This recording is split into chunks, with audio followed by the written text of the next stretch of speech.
Well, look, we're thrilled to have Noel and Sue and 22 children and 13 grandchildren, of course, in the full extended family.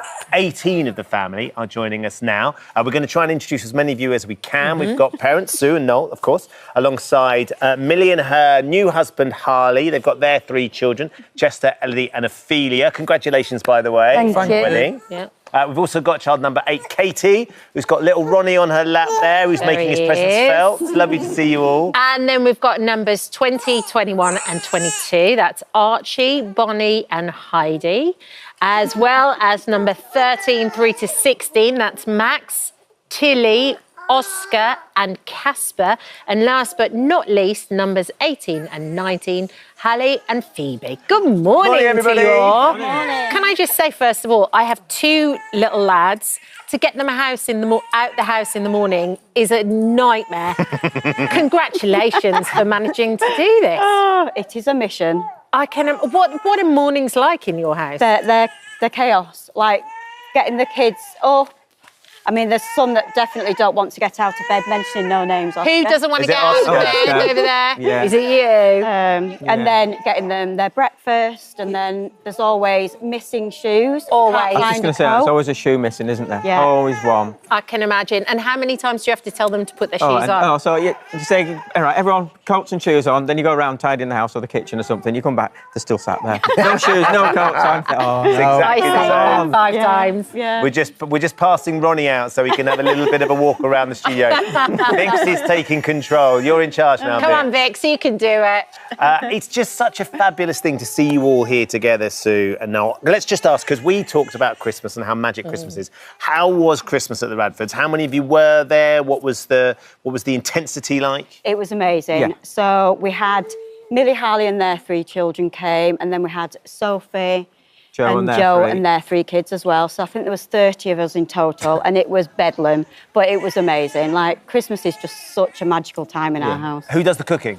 And that's me. You did it I did the all? cooking, yeah. So myself and Tilly, wherever she is, she helped me prep the night She's there. before. Well done, Tilly. And then just, Christmas Day, I just get on with it. But it's okay, I always say I'll it's pass it just in a a Sunday roast, isn't it? With Yeah, pasta. well, Yeah, for you 30. say that. I know, but- Like, how many roast potatoes did you do? Oh, we had loads. We had 2 turkeys, a gammon and a piece of beef. Right. And loads And of it all pigs. How many went. pigs in blankets, though? Does everyone get enough pigs in blankets? No, they went wrong this year. Oh, did they? They were a disaster. But never mind. And you've also got 8 dogs knocking around the house as well. Yeah. Why 8 dogs too? We love the dogs. The dogs are just a part of the family, aren't the kids? We love them. Yeah. Are they? Yeah. Just more chaos, more Yeah, fun. you love, we love it. More mess. The place is Yeah. kids with dogs now. So let's talk a little bit about the wedding. Millie and Harley, congratulations. Harley, as the person that's come into this family, is it quite overwhelming sort of being greeted by the Radfords? What is it like being the son-in-law? To be honest, it's not even that bad. Like It's not even that bad. Yeah, it's not even that bad. That's a resounding bit. Yeah, very loving people, very nice, very welcoming, and they're just It really, was a lot really quieter nice. than what you expected, wasn't Yeah, it? really quiet. I thought my house is more crazy than. Really? Is it Yeah, really? I'd say How so. many Yeah, in your family then? we've got 3. So there's just the 3, Just and yeah, yours is about crazy. 5. Yeah, it is loud. And how, Mayhem in our house all day, every day. People comment on that though, don't they? They expect the house to be absolutely crazy. The Noisy. noise levels are just up there. But actually, at times, it can be calm. like this is it's just absolutely fascinating. I don't know how you've done it. No, I It's don't amazing. either. No, and then, we don't. Sue, you're going to be 50. Oh, I mean, I congratulations. shouldn't really mention a lady's age, but you look incredible, by the way. The big 5-0. The big 5'8". No, Ben was 50 as well. been through it in this year. December. So what are you doing for... I didn't make much of a fuss. Did you not? Yeah. He made... He milked it for I weeks think you've and got weeks. to, right? Oh, if I you're agree. going to turn, you've turning 50, you've Yeah. got to have, you make the most of it. You've got to go big, haven't you? What's the plan, Noel? How are you going to make sure she well- feels very special? I think ideally we'd love just to get away on our own, just Yeah. 2 of us. But we do want to do a big family holiday.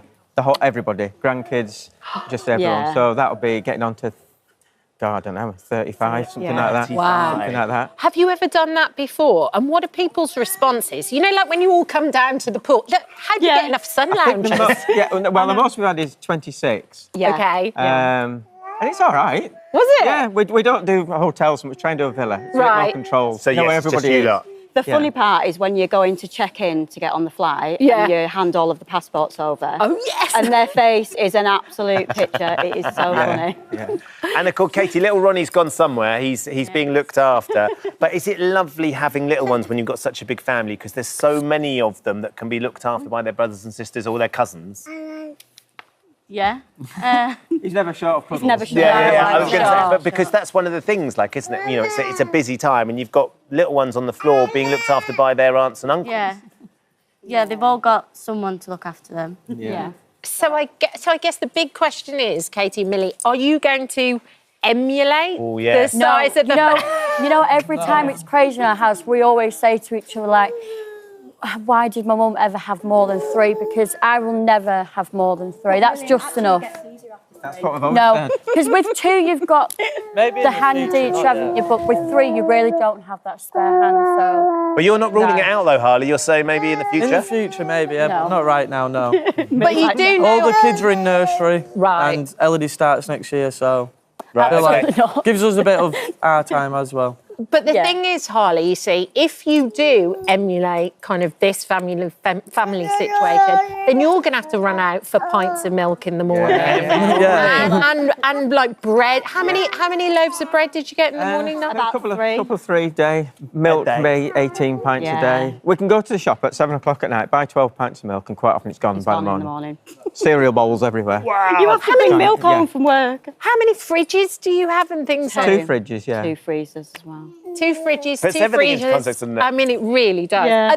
There aren't going to be any more, though. are No, definitely not. there? Because you did say that before as well. Yeah, I Didn't did, you say but that? Like, what number I've did said you say? that since, a long time ago. We said that when you get to 40, we're not having any more. Yeah. I don't know how many presidents now. So Heidi's your youngest? Yes, she is. And she's just started school. So she just started school in September. How's she getting on? She's loving it. Yeah. Absolutely loving it. And how are you getting on suddenly not having any of the kids? so Or that's- your kids? I imagine you've got grandkids popping up here and there. Yeah, I mean, we've always got the grandkids round, but it's a different feeling when all of your kids go to school and you don't have any little ones at home. Yeah, I'm Sad sure. times. You're not starting to think, maybe... Just take a nap. No. I literally like, I'm just going to have a lie down. Don't you wake me up until they come back. Yeah, when the house is quiet, it's we don't like it. We love it when they get back from school, don't The we? noise and bedlam is magic. Well, look, Yeah. thank you all for coming in. Thank you, thank Oscar, you, for Matt. waking Thank you. up. Because it looks like it's probably, if you're anything like my teenage boys, they don't like getting up either. So we appreciate you all coming in. Absolutely. It's lovely to see you Thanks all. for having us. It's Lovely. amazing. It's always good fun, isn't it? Yeah, absolutely. 22 Kids and a Wedding is on Channel 5 on Sunday at 8 p.m. Thank you for visiting our This Morning YouTube channel. We upload new content every day. So go ahead and hit that subscribe button so you don't miss out. And we'll see you in the morning. Today we met the stars of ITV drama Playing Nice, which of course tells the story of toddlers switched at birth in a shocking hospital mix-up. It's a drama, it's not true, but so many people watched it and it's so compelling because you spend the whole time watching going, gosh, can you imagine if that happened to us? What would we do? What if? I struggled to watch it because it was so uncomfortable. Definitely resonated with people, but it's hard to imagine how something like that could actually happen in real life. But as we're about to find out, it actually does. Yeah, Shirley Minogue Newson's life was turned upside down when, at the age of 43, she discovered the parents who raised her in Wyoming were not her parents at all. She had actually been swapped at birth. And Shirley joins us now to share her story. Good morning, Shirley. Morning, Good Shirley. morning. Thank you so much for chatting to us this morning. Let's kind of start off, I suppose, at the beginning, really. Did you always feel like an outsider within your family, even when you were a little girl? Yes. And how did you feel? What made you feel like that? The family I was raised in was very tall and white and fair skin, the fair skin and everything. And then I was petite with dark skin and I just didn't fit in. And did that bring questions to your mind? Did you start to question yourself even from a young age? And what age did you start to feel like that? The youngest I can remember back would probably be when I was 5 or 6 years old. Wow. And was it discussed within the family, Shirley, that you were sort of slightly the odd one out, or did no one really talk about it? Yes, it was talked about within the family. At no point did anybody say, look, maybe we should actually get this checked out. It was just more of a sort of a family, sort of bit of family fun that you were slightly different to the others. It was more like the mother that raised me had an affair. Oh, okay. So everyone was very suspicious that she'd had an affair and you weren't actually the daughter of her husband. Correct. And were you treated differently within the family that raised you? I know you had siblings. Were you treated differently by the family, and in what ways? Not really differently. The family had changed dynamics when I was born. So it was a cold, unfeeling house. So it was a cold, unfeeling house. Now, it was when the father that brought you up that was very ill and his health deteriorated that you finally sort of got some answers and your world turned upside down. Tell us what happened. The father that raised me was dying and wanted to have a DNA test done. And I was excited. I wanted to have a DNA test done too, to prove finally who I was. And you were 43 at this time, though. So for all those years, he'd obviously been suspicious. You needed to know something. Why had nobody said, look, should we try and get this done sooner? Why did it wait till that point, do you think, Shirley? It was in 2000, and I don't think DNA testing had been active then. And so what were the results of the tests? 0.00% chance he could be my father. And at that point, what was his reaction? And also, what was the mom who raised you, what was her reaction too? When I gave her the test results, she looked at me and she said, well, if he's not your mother or he's not your father, I'm not your mother, and I will take a DNA test to prove it. My raising father said, I knew the minute I looked at you in the cradle, you were not my daughter. You had dark hair and you were dark skinned and you looked like none of the other children. Wow, so the connotations really were that she had an affair, the mom that raised you, essentially. And so then she had a test done as well. And what happened then? And what was her response? She just called me and told me that she had the test done and she wasn't my mother. Gosh, Shirley, I can't imagine how difficult this must have been for you, particularly because within this, I think you described it in the environment, was quite a cold and unloving environment anyway, to find out what must have been earth-shattering in many ways and maybe a little bit sort of satisfying to understand that you weren't their birth child. Yes, it was validating. The test helped me understand my feelings. And so then what happened next? Obviously, your brain then, starts to spiral, and you must be thinking, who are my real parents? How am I going to find them? It must have been almost like opening Pandora's box for you.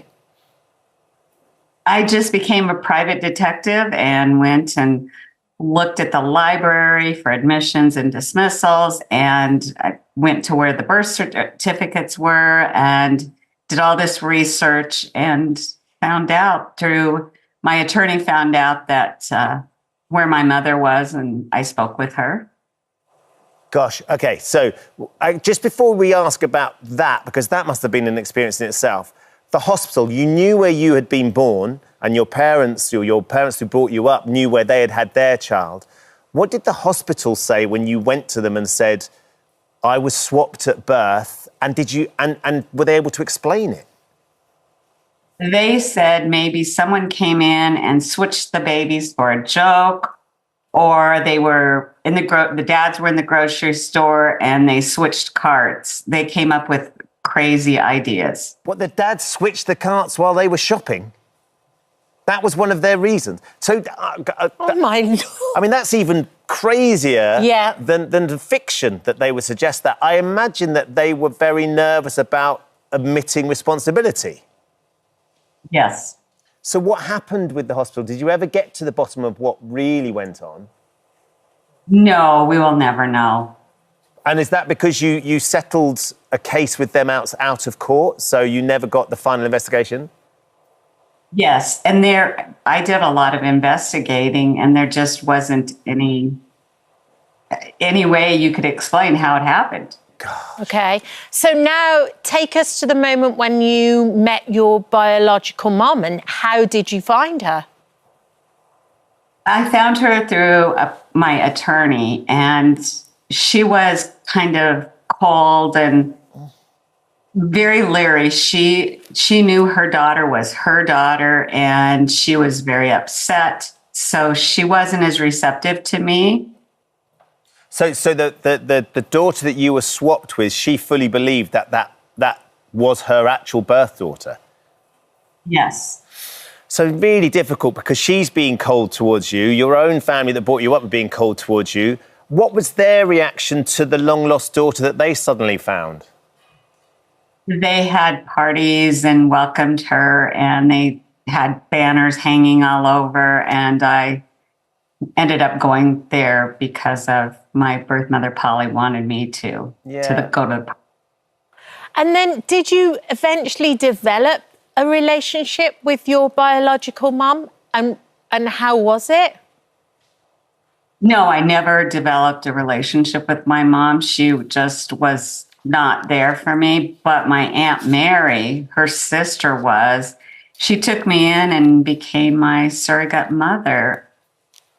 And what's that been like then, to find an actual member of your blood family who has welcomed you and told you all about the history of the family and a little bit, I guess, of what your heritage is? Yes, I'm very close to all of my biological cousins. I've learned how to cook Mexican food, and it's just exciting. And what do you want people to take away from your story? Are you hoping that by writing the book that you've written, that you'll be able to help other people that may find themselves in a similar situation? Yes, I want them to know that with faith, anything is possible. I survived and escaped 2 dysfunctional families. So in the end, Shirley, would you say that you did get your happy ending that you'd been searching for all your life? Yes, I have my husband and my children and a large extended family of biological family and family of love. And are you still in touch with any of your siblings that you were brought up with? Yes, my brother Bill and I are close. Which is Excellent. lovely. Well, look, thank you for joining us and sharing your story. It is truly remarkable. And you know, as you say, you got your happy ending, which is the key thing in it, really. Absolutely. And you wrote your book, The Little Dark One, a true story of Switched at Birth. It's available now at your website. Thank you so much, Shirley. Thank you for joining us this morning. Thank you. Thank you. There you go. So when you're watching Playing Nice... And you said that would never happen. And it's a drama. That would never happen. Well, it happened to Shirley. Yeah. And it can be very... I mean, truth can be stranger than fiction as well, which it must have been. Absolutely. Absolutely. Oh, hello. Right, thank you for visiting our This Morning YouTube channel. We upload tons of new content every single day. So hit the subscribe button, like all the videos, and don't miss out. We'll see you in the morning. Our next guests are no strangers to the camera, and as you can see, not too shy either. They are a stranger to clothes, actually.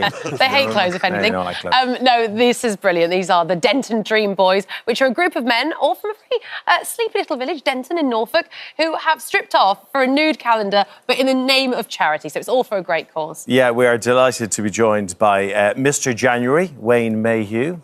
Yeah, and he's got a hot water bottle, which, yeah, we got Terry Townsend, Mr. March. Yeah, love heart, because it's obviously Valentine's weekend. That's good. We got Peter Grant, Mr. May. What have you? A bunch of flowers. Oh, yeah, I got flowers. Jason Carr, Mr. July. You got your son there. We got Paul Wilby, and you've got your beach books. It's summer. And Mr. November. Well, you just got that because you need that. Because you've been blessed. Good morning, all. How are we? How are we all doing? Thanks for having us on. You know you're on national television now. Well, yeah, you are. Fair play to you, Paul. You came up with this mad idea, but a brilliant idea. Why? Yeah, basically, we wanted to raise some money for a good cause, which is Addenbrooke's and Petworth Hospital Trust. Basically, because my son had a life-threatening condition, which basically he could die tomorrow or he could have a maximum of 2 years. And they done a new procedure at Petworth, and that managed to cure his blood clots in his lungs. Wow. And now, because of that, we have a little granddaughter as well. So, So they saved his life.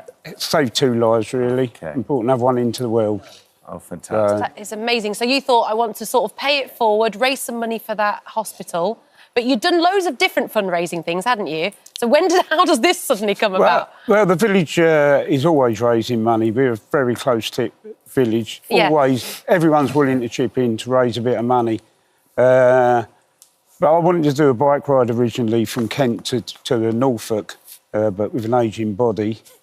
And I don't know why, but one day I just said, we'll do a calendar. Hey, it's aging pretty well, my friend. It's looking all right. In good shape.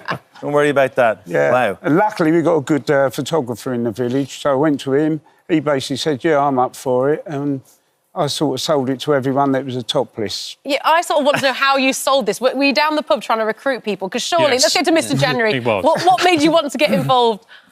To be honest with you, we have a village talk and Paul put it forward. I was a bit sceptical, but my wife then sort of almost pushed me into it. And because of the cause, Yeah. you know, why not? So myself and my partner, Mr. January, Gary, who unfortunately can't be with us today, Said, yeah, let's he do it. participated with me and yeah, that was hence the reason. Good on How you. about you, Terry? How did you get involved in this? Well, I heard Paul talking about it at the hall one Friday night, and I thought, that sounds a good idea. So I put my name down and waited for the photograph. I think it's brilliant because what gets me, Craig, is that there's only 12 months of the year, but 15 of them volunteered. Yeah. So some months have got more than It's others, a haven't strange they? old village. Oh, yeah. Just want to be friends. Peter, what's the reaction been like in Denton? Oh, just fantastic, really, yeah. I mean, everybody's thought it was a really good fun, good idea, and it's in a great cause, isn't it? I mean, why wouldn't we do it? Quite honestly.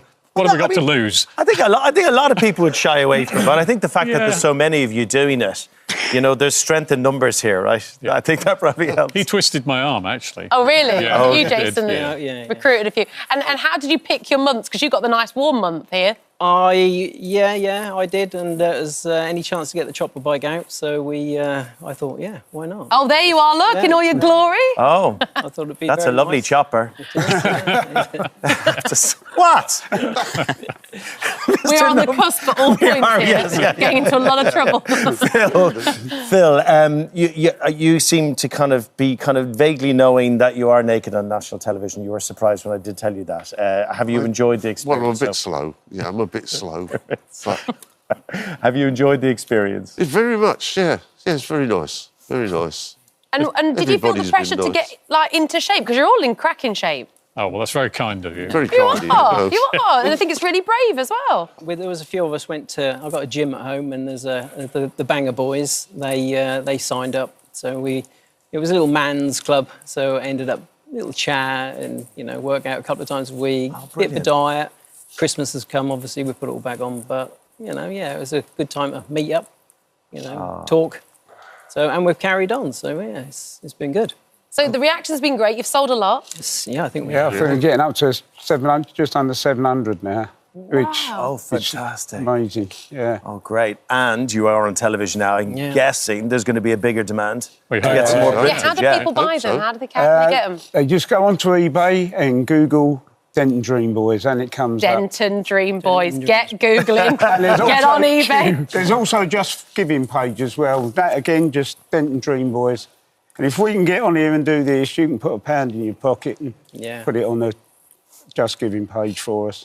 All going to a good cause. I don't think this is going to stop with the calendar. Oh, hopefully it will. I'm feeling like some kind of stage show or something like. No, would you Seeing go? Channing Tatum. I'm seeing front in the front. I think this is stage shows as live shows as a movie. This is a lot. I think you could do a lot more with this, lads. No interest. No, this year it's the ladies' turn, evidently. Yeah. So, Also, ladies are doing it next. so they say. Have they been recruited yet? Or No, there's always a lot of talk on a Friday night at the bar. But after that, they forget. And then next week, they remember again. Hey, I tell you what, Denton sounds... Normally about 10 o'clock at night. Yeah, sounds like a great place. What were you saying to me? How much is a pint in Denton? Pint's about £2.50. Pound a What? shot. Pound a shot, look at that. That would explain Get this the Denton. situation. Then. I just have to say it's members only, so don't all flood the Denton. We will sign you in. Thank you. Good. Let's be honouring members. Yeah, I will need the 6 weeks in the gym beforehand, though. You know what I mean? Hey, fair play to you, lads. I think it's absolutely brilliant for a really, really good cause. Get on eBay, get your hands on the calendar. Take care of yourselves. Are you going to stay naked for the day, or what's the plan? It's cold out there. It's a bit cold. Got to make some money. No, absolutely brilliant. Denton Dream Tell the Boys. girls we'll see them in a week. Right, we're moving swiftly on. Thank you so much. It's been a lot of fun this morning. We're all very flustered. Thank you for visiting our This Morning YouTube channel. Now, we upload new content every day, so go ahead and hit that subscribe button so you don't miss out. And we'll see you in the morning. Sean's here on the sofa. You've been finding out where some of the stars of our favourite Christmas films from yesteryear have gone. Yeah, and not just the stars, but also a house. And in particular, a very famous house. This house is probably one of the most famous American homes, bar the White House. It's Home Alone. The Home Alone house. Now, what is so cool about this is it's a real house in Chicago. Yeah. They put it up on the market back in 2018. Yes, it's been for sale, hasn't it? Yeah, for almost like £4.5 million.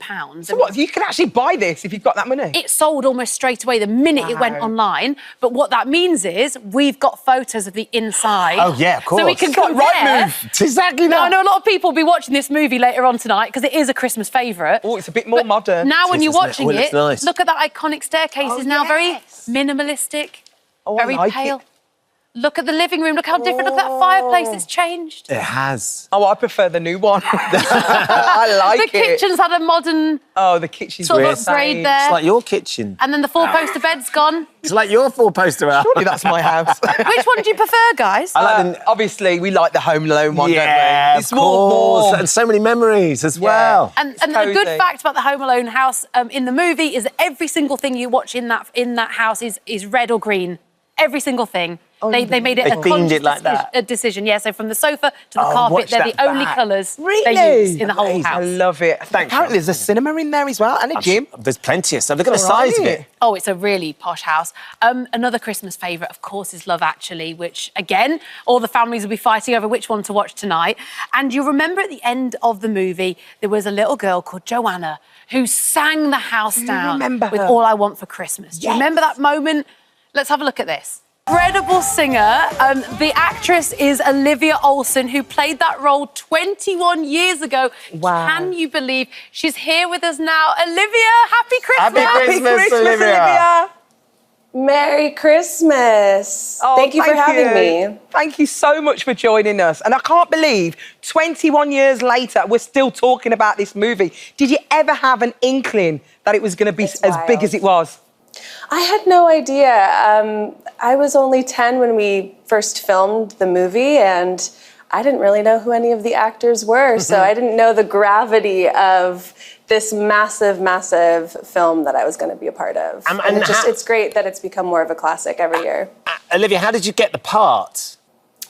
Oh, this was one of the first things I ever auditioned for, actually. I went behind my dad's back, and me and my mom went to an open casting, and there was probably 50 girls that day, all singing the same song, Fallen by Alicia Keys.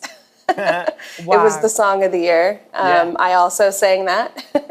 And the rest was kind of history. It's such an iconic part of that film. There's so many amazing stories. But, of course, you know our Dermot because you did Celebrity X Factor, I think, was it 2019, Olivia? Yes, Dermot and I go way back. Oh, she's the best. She's so... But now, her stuff now is incredible. You should definitely... Like, she's got such a great voice. What do you remember from her singing in 2019? She just had the best voice and she should have won. Olivia, do you watch the film at Christmas? Do you see it and sort of fondly remember it? Or have you had enough of it now? Because 21 years on, we're still banging on about it. She's over it. Yeah. You know, every year I kind of flip-flop a little bit. Sometimes I feel like I can't get away from it, and other times it's nice. It's a really good memory, and it was a great time for me and my mom living in London while filming. So it's nice to look back on. Oh, we've loved it. We love watching you every year. We absolutely adore it. Olivia, thank you so much for joining us on Christmas Day. Have the best day ever.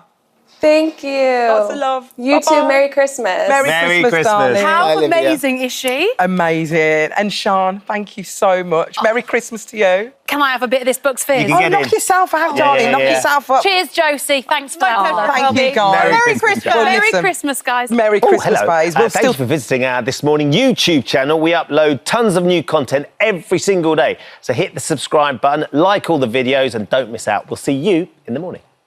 We're meeting some of those who are putting the celebrations on hold in the name of public service. We've got Kat Dalton, critical care practitioner for the Wales Air Ambulance, who literally looks like she's raring to go right now. The action woman. Also, Alex Millichamp and Adrian Hennard, who are the chefs at the Chandler Court Care Home. And we've got Zoe Hebden and Maddie Archer, firefighters for the Cheshire Fire and Rescue Service. Attention! Who are definitely at ease. So, welcome everyone. Kat, let's start with you. You're going to be working on Christmas Day. What will Christmas Day look like for you? So I'm actually working Christmas Eve and Christmas Day this year. So Christmas Eve, I'll be here at our Llanelli Air Base.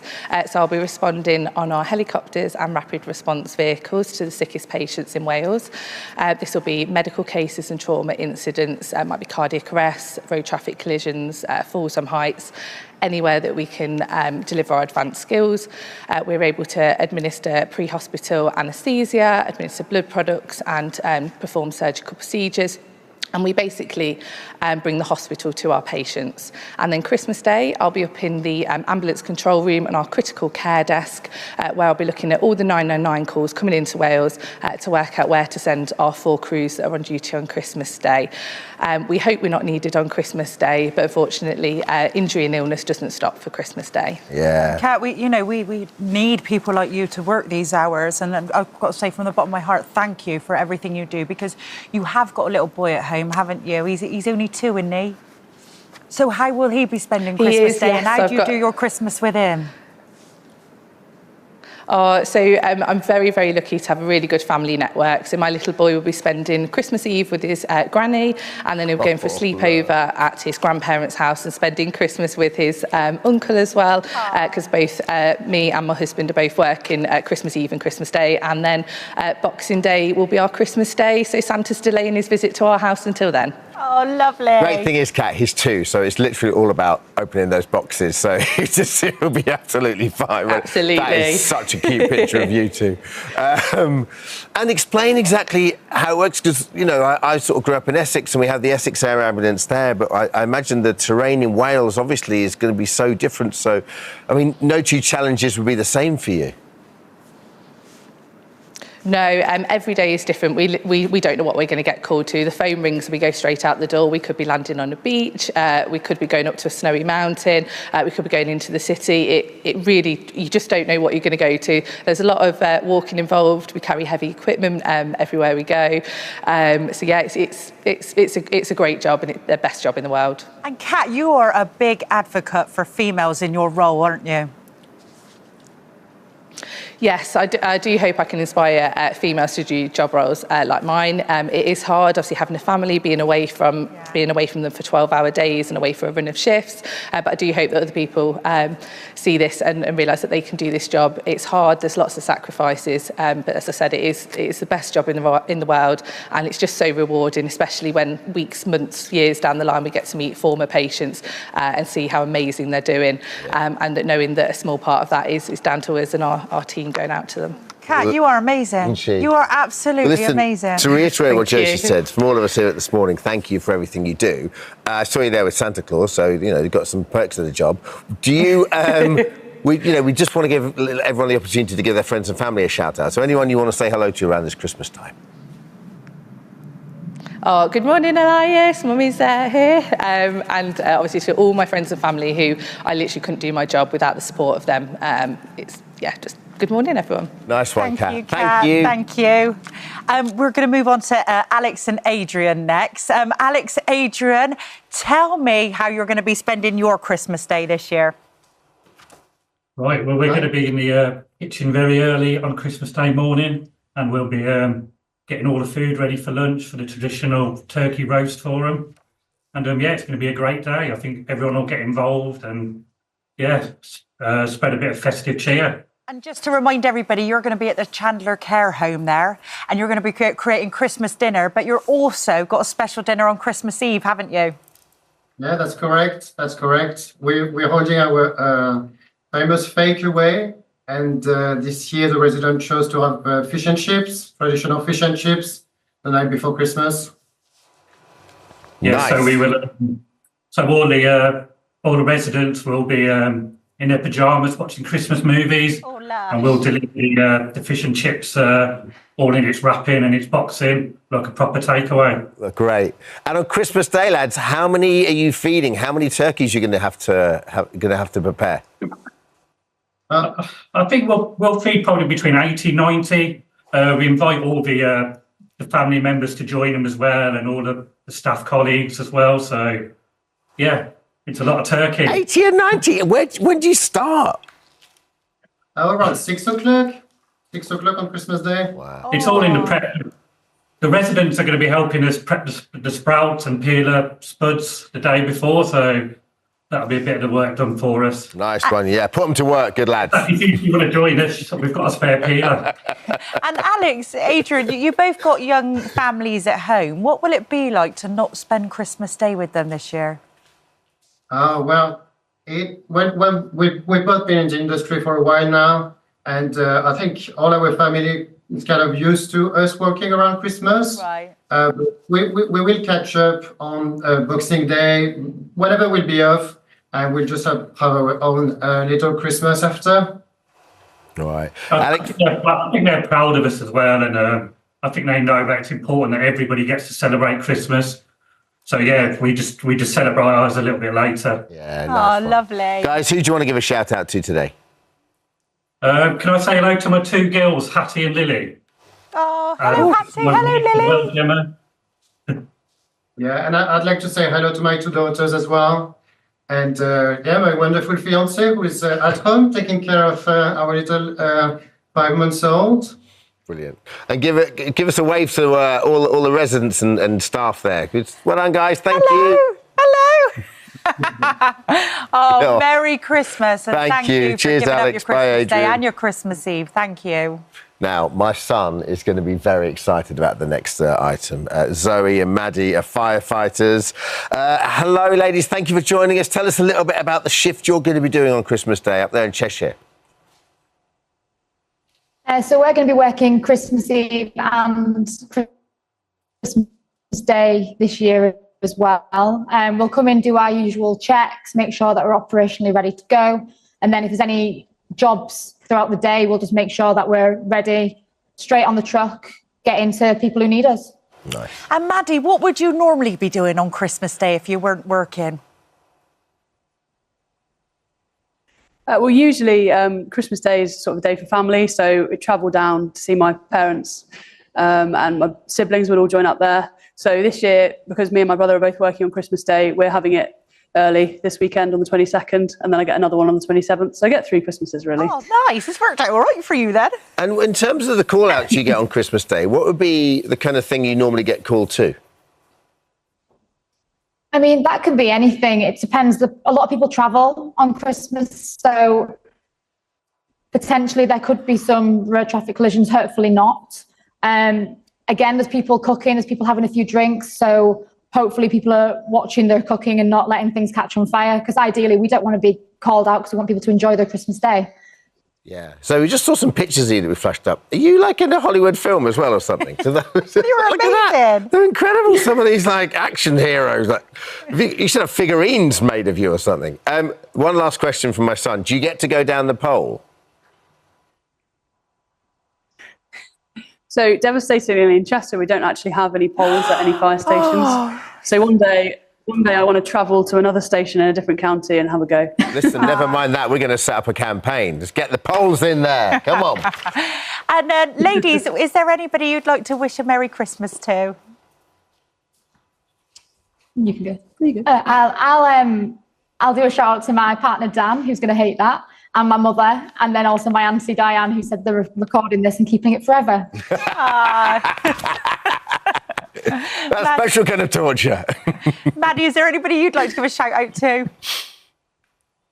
Yeah, just friends and family and everybody that I won't see over Christmas because we're all busy. But yeah, Merry Christmas. Thank you, Zoe Merry and Maddie. Christmas. Merry Christmas. Thanks to all of you guys. Thank you. We've got something special, haven't we? We have, yeah. So we've got a special hamper for you, and they're from Prestige Hampers.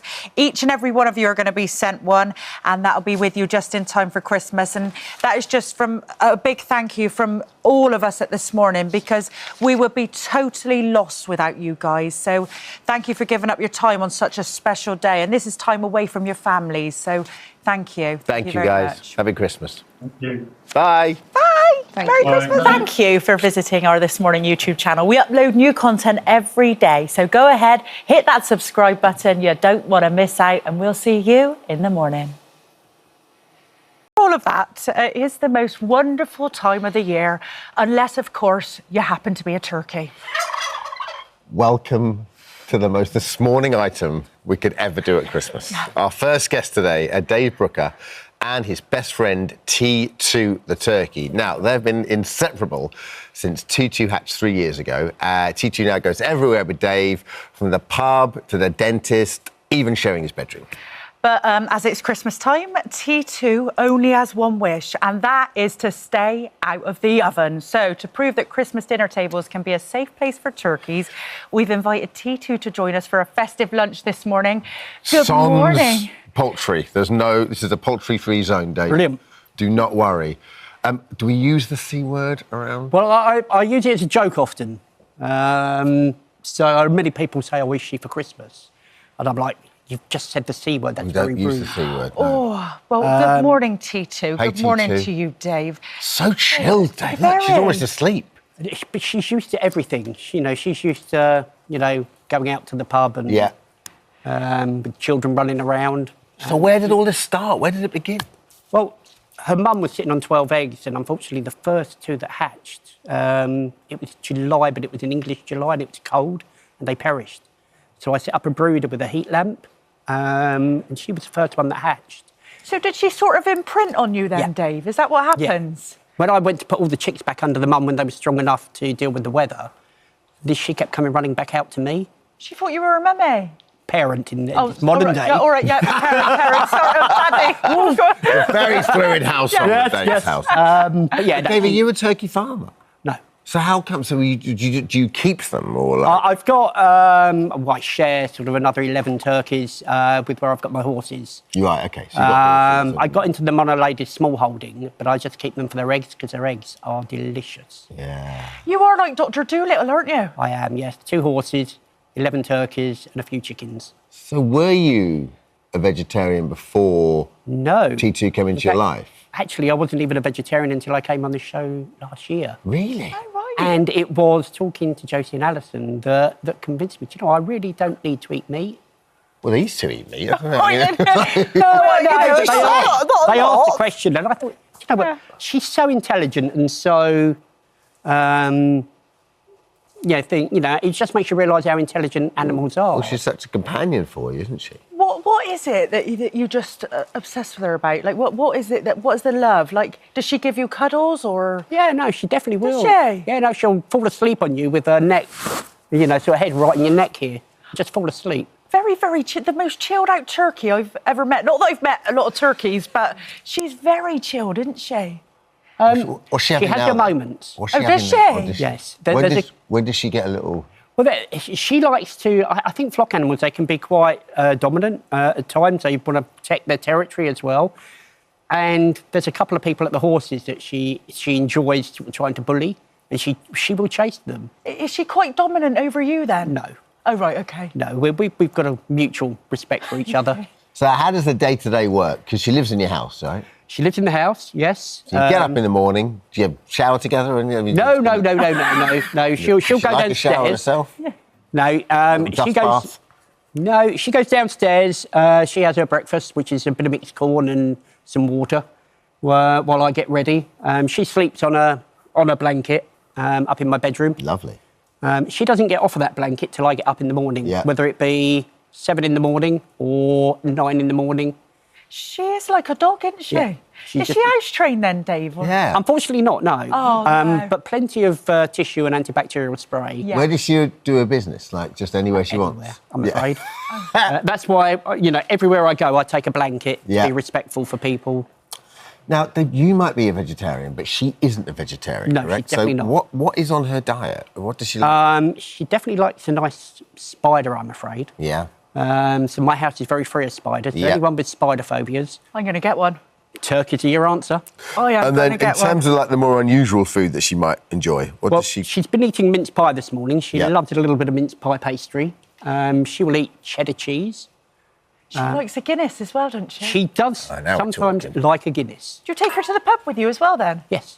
Does she do the thing where she sits on the... Does she have her own stool? She will sit on a stool, but generally I put her on a blanket on the floor. Or actually on the table itself. And then does she do a pint, or does she like No, she'll just sit she'll have a mine. bowl? She'll just sit mine, or I'll put it into a little dog bowl for her. What do people say when they, because when they see you out with a turkey? Because it's not the usual, is it? What do people, do they stop and say, what's this all about? Oh, absolutely, yeah. No, I mean, I'd probably say about 95% of people are lovely. They're like, oh, wow. I mean, some people walk past you and don't even notice you're carrying her, which is great. But a lot of people, they just stop, especially children. Only the other night I was standing outside a supermarket because the staff wanted to see her and they hadn't seen her, so I took her round to the front. And there was a lady with her daughter there, and her daughter just was absolutely made up with her, and coming over and stroking her. Some children are quite scared, though, because they can look quite dinosaur-y. Yeah. Yeah, it's really but nice. the general reaction is really positive. So Dave, talk us through at your house. Christmas Day. Don't say too loud, Dave. Shh. This year we're going to be up nice and early. Tito will probably have a couple of presents or some extra snacks. And then we're going to be getting ready and we're going to be going and doing park run this year on Christmas Oh, Day. lovely stuff. Now, hang on, does she do the running? She's going to do about the last 10 metres because it wouldn't be fair to expect her with her little legs to run 5K. Yeah, pretty fast, though, turkeys, when they want to be, aren't they? They can be. But she will be doing, hopefully, the last 10 metres, just to finish, and I'll be pushing her in a buggy. And Dave, you've credited T2 as helping with your anxiety and everything, haven't you? How's she helped you? I think, obviously with a lot of things, especially Christmas time, can be a very poignant time for loneliness, especially if you're single. Yeah. But animals are just a great way, even if you're feeling down, they still give you the love and you get back from them what you give them. Yeah. And the really great thing is she doesn't tell my secrets. Oh, right, you've got many Very of good. them? I haven't got many. Oh, right. No. Well, come on, Dave, let's dig but deeper. she doesn't tell my secrets out. You can say whatever you want to her, and she keeps it. And There she is doesn't something- argue? No arguing Well, back? she can do. Oh, There is really? something special She about can that, though, isn't peck there? really quite hard, actually. Sometimes. All right. When she wants something and you're not letting her have it, she can actually get quite sort of pecky, especially on your ankle, and that hurts. Oh, right, OK. There is something. Have you got any pets? Not at the moment, but I'm going to get Horses? some. You got horses? Not at the moment. Not at the moment. There is something. It's a work in progress. You've grown up around them, right? Yeah, So you get yeah. it. There is something special about animals, especially when you're like just that one-on-one contact you have with them. Do you know what? It's when you lose an animal, it really Oh, that's stays worst. with you. Like it really does. And I still think about my dog today. So Yeah. to get another dog, it'd have to be very, very special. And it's like T2. She's obviously so special to you. Last year she got quite ill, and she was at the vets quite a bit, and we actually thought she might have been not make it, but the vets were brilliant.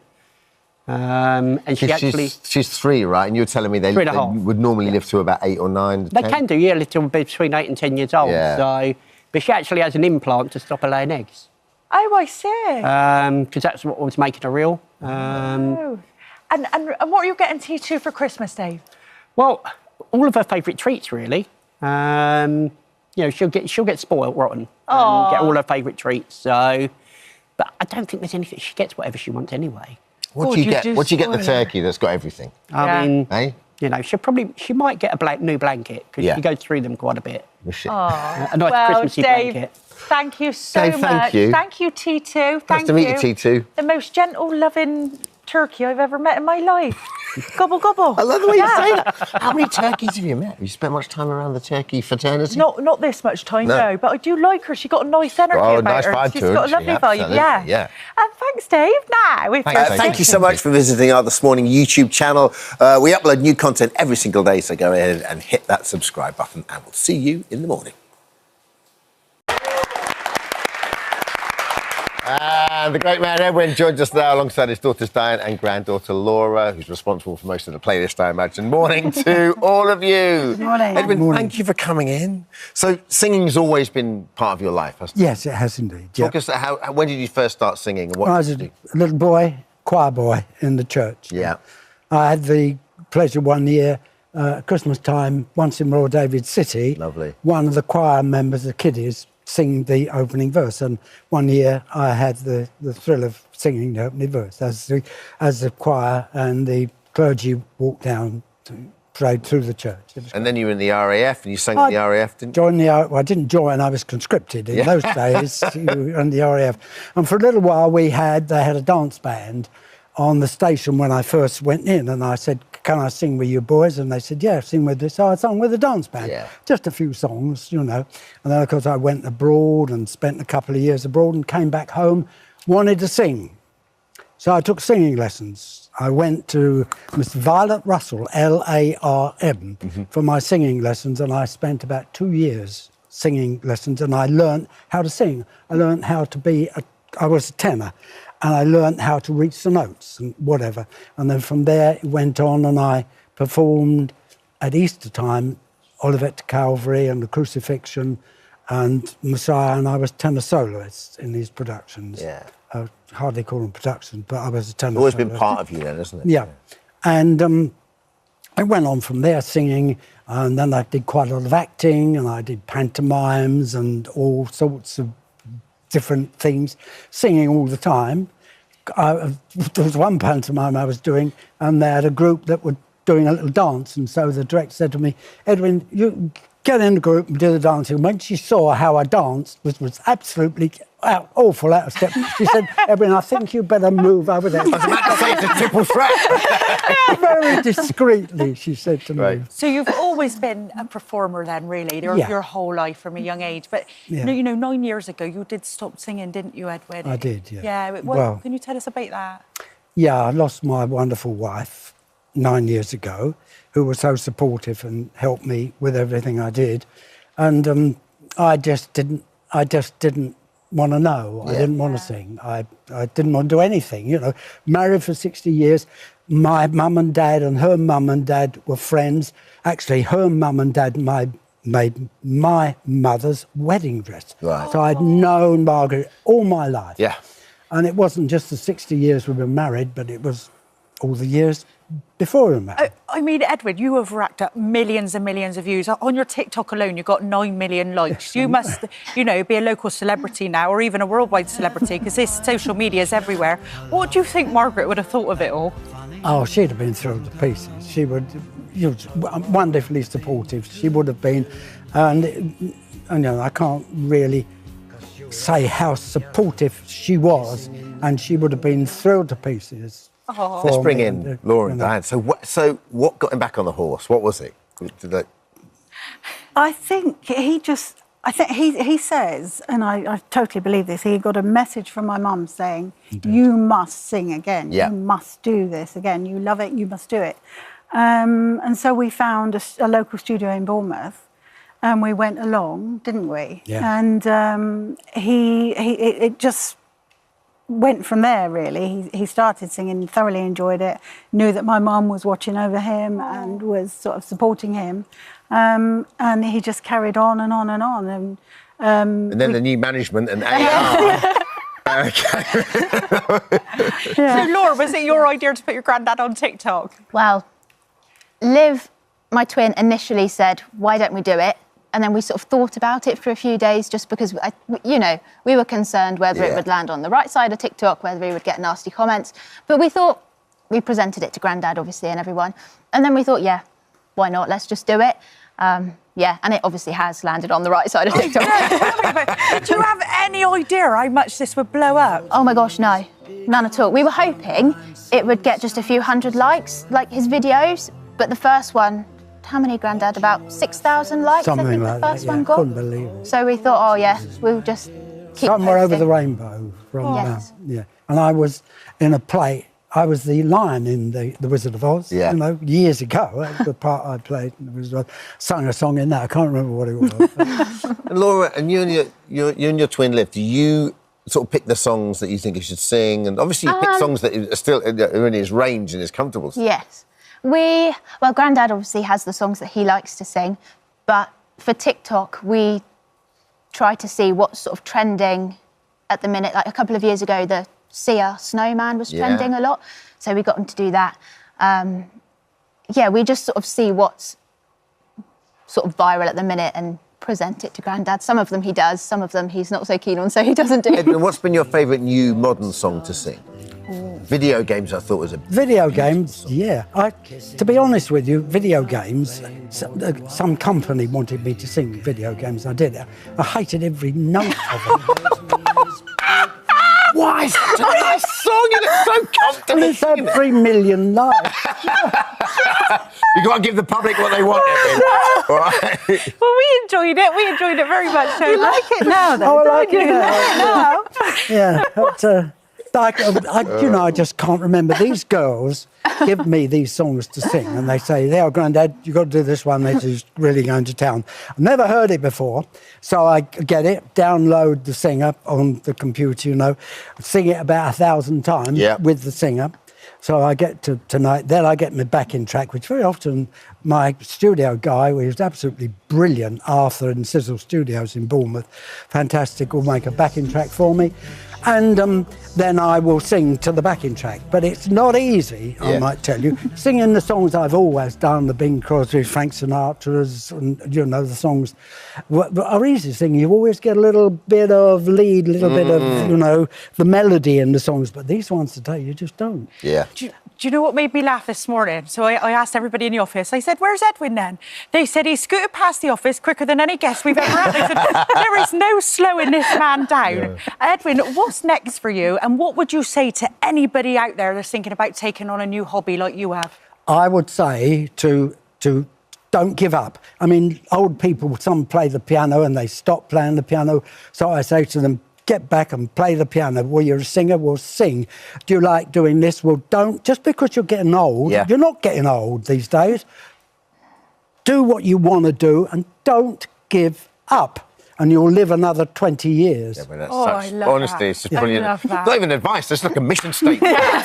Vote Edwin! Edwin, thank you so much for coming in. Thank you, Diane. Laura, it's so good. We'd love you to perform for us now. Hopefully one of the songs you like. So if you'd go and get ready over there on our stall, if you would, please. That'd be lovely. Thank you so much. Thank you, Edwin. Oh, I cannot wait. Have a little round of applause for Edwin, please. Thank you. There we go. Thank you so much for visiting our This Morning YouTube channel. We upload new content every single day, so go ahead and hit that subscribe button, and we'll see you in the morning. Let's meet our first guest, who shares his home with 4 elves. What? Yep. But before you start having visions of Santa's workshop, these elves are actually life-size dolls that cost over £3,000 each. Since acquiring his first elf back in 2014, Nick Royett spends his free time dressing them up, doing their hair and makeup, and even taking them to bed with him every night. Well, he's joining us now with his unusual family. It's great to have him with us. Hi there, Nick. How are you? I'm fine, thanks. How are you? Yeah, really intrigued to meet you, Nick. Before we get started, will you introduce us to your family of elves? Sure, yes, no problem. The one to my right is Farishi. She's a forest elf. I call her, the Gaelic is Glass, because she's green. This is Iche. She's a drow elf, or a night elf, or black elf, a dark elf, sorry. This is Sorche. She's an Airgid, a silver elf. She's the princess guardian of Kavina, who is the queen elf, and she's the gold elf. Ah, and Sorche was your first elf. Have you always collected elves, Nick? Sorcha? No, it all came out it was something that happened. I used to fly model aircraft, and one of the guys said to me one time, he said, "You've got no pilots in your aircraft." So I thought, oh, it'd be quite nice to have an elf in my aircraft.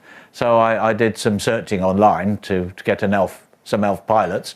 I couldn't find any, but I did find that I could find this place would make me a full-size one, and I thought, oh, I'd like a full-size one.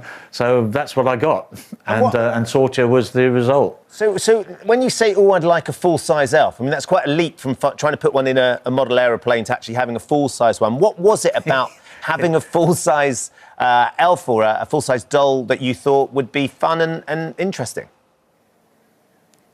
Well, yes, that's exactly the point. It is fun and interesting, and I build, I make their armour, I make their costumes, I do their makeup. Recently we had Sorcha on the back of a horse in full armour. Took some photographs of that. So it's an ongoing hobby. I've decorated my house around them, so it's an ongoing process all the time. And when you say you've decorated your house, what have you done? Well, it's this one's not quite the same as my house in Birmingham, where it was like the inside of a cathedral almost. This one is a bit more sort of Gothic, shall we say?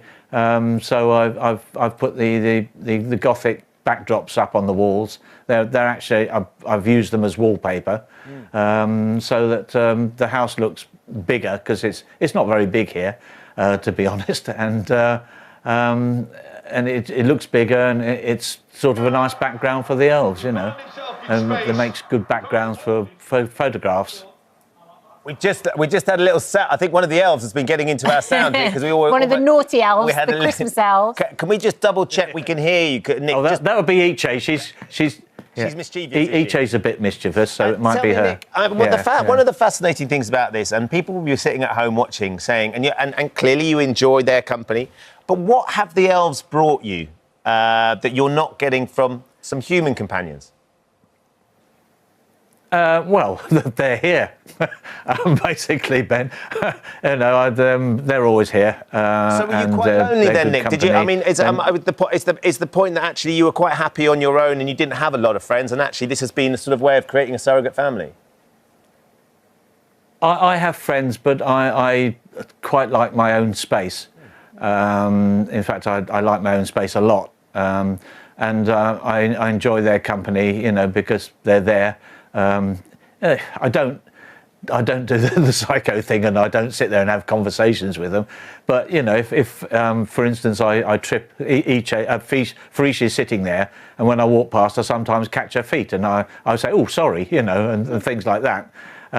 So you do anthropomorphise them a fair bit, obviously, because it gives them all personalities and a presence.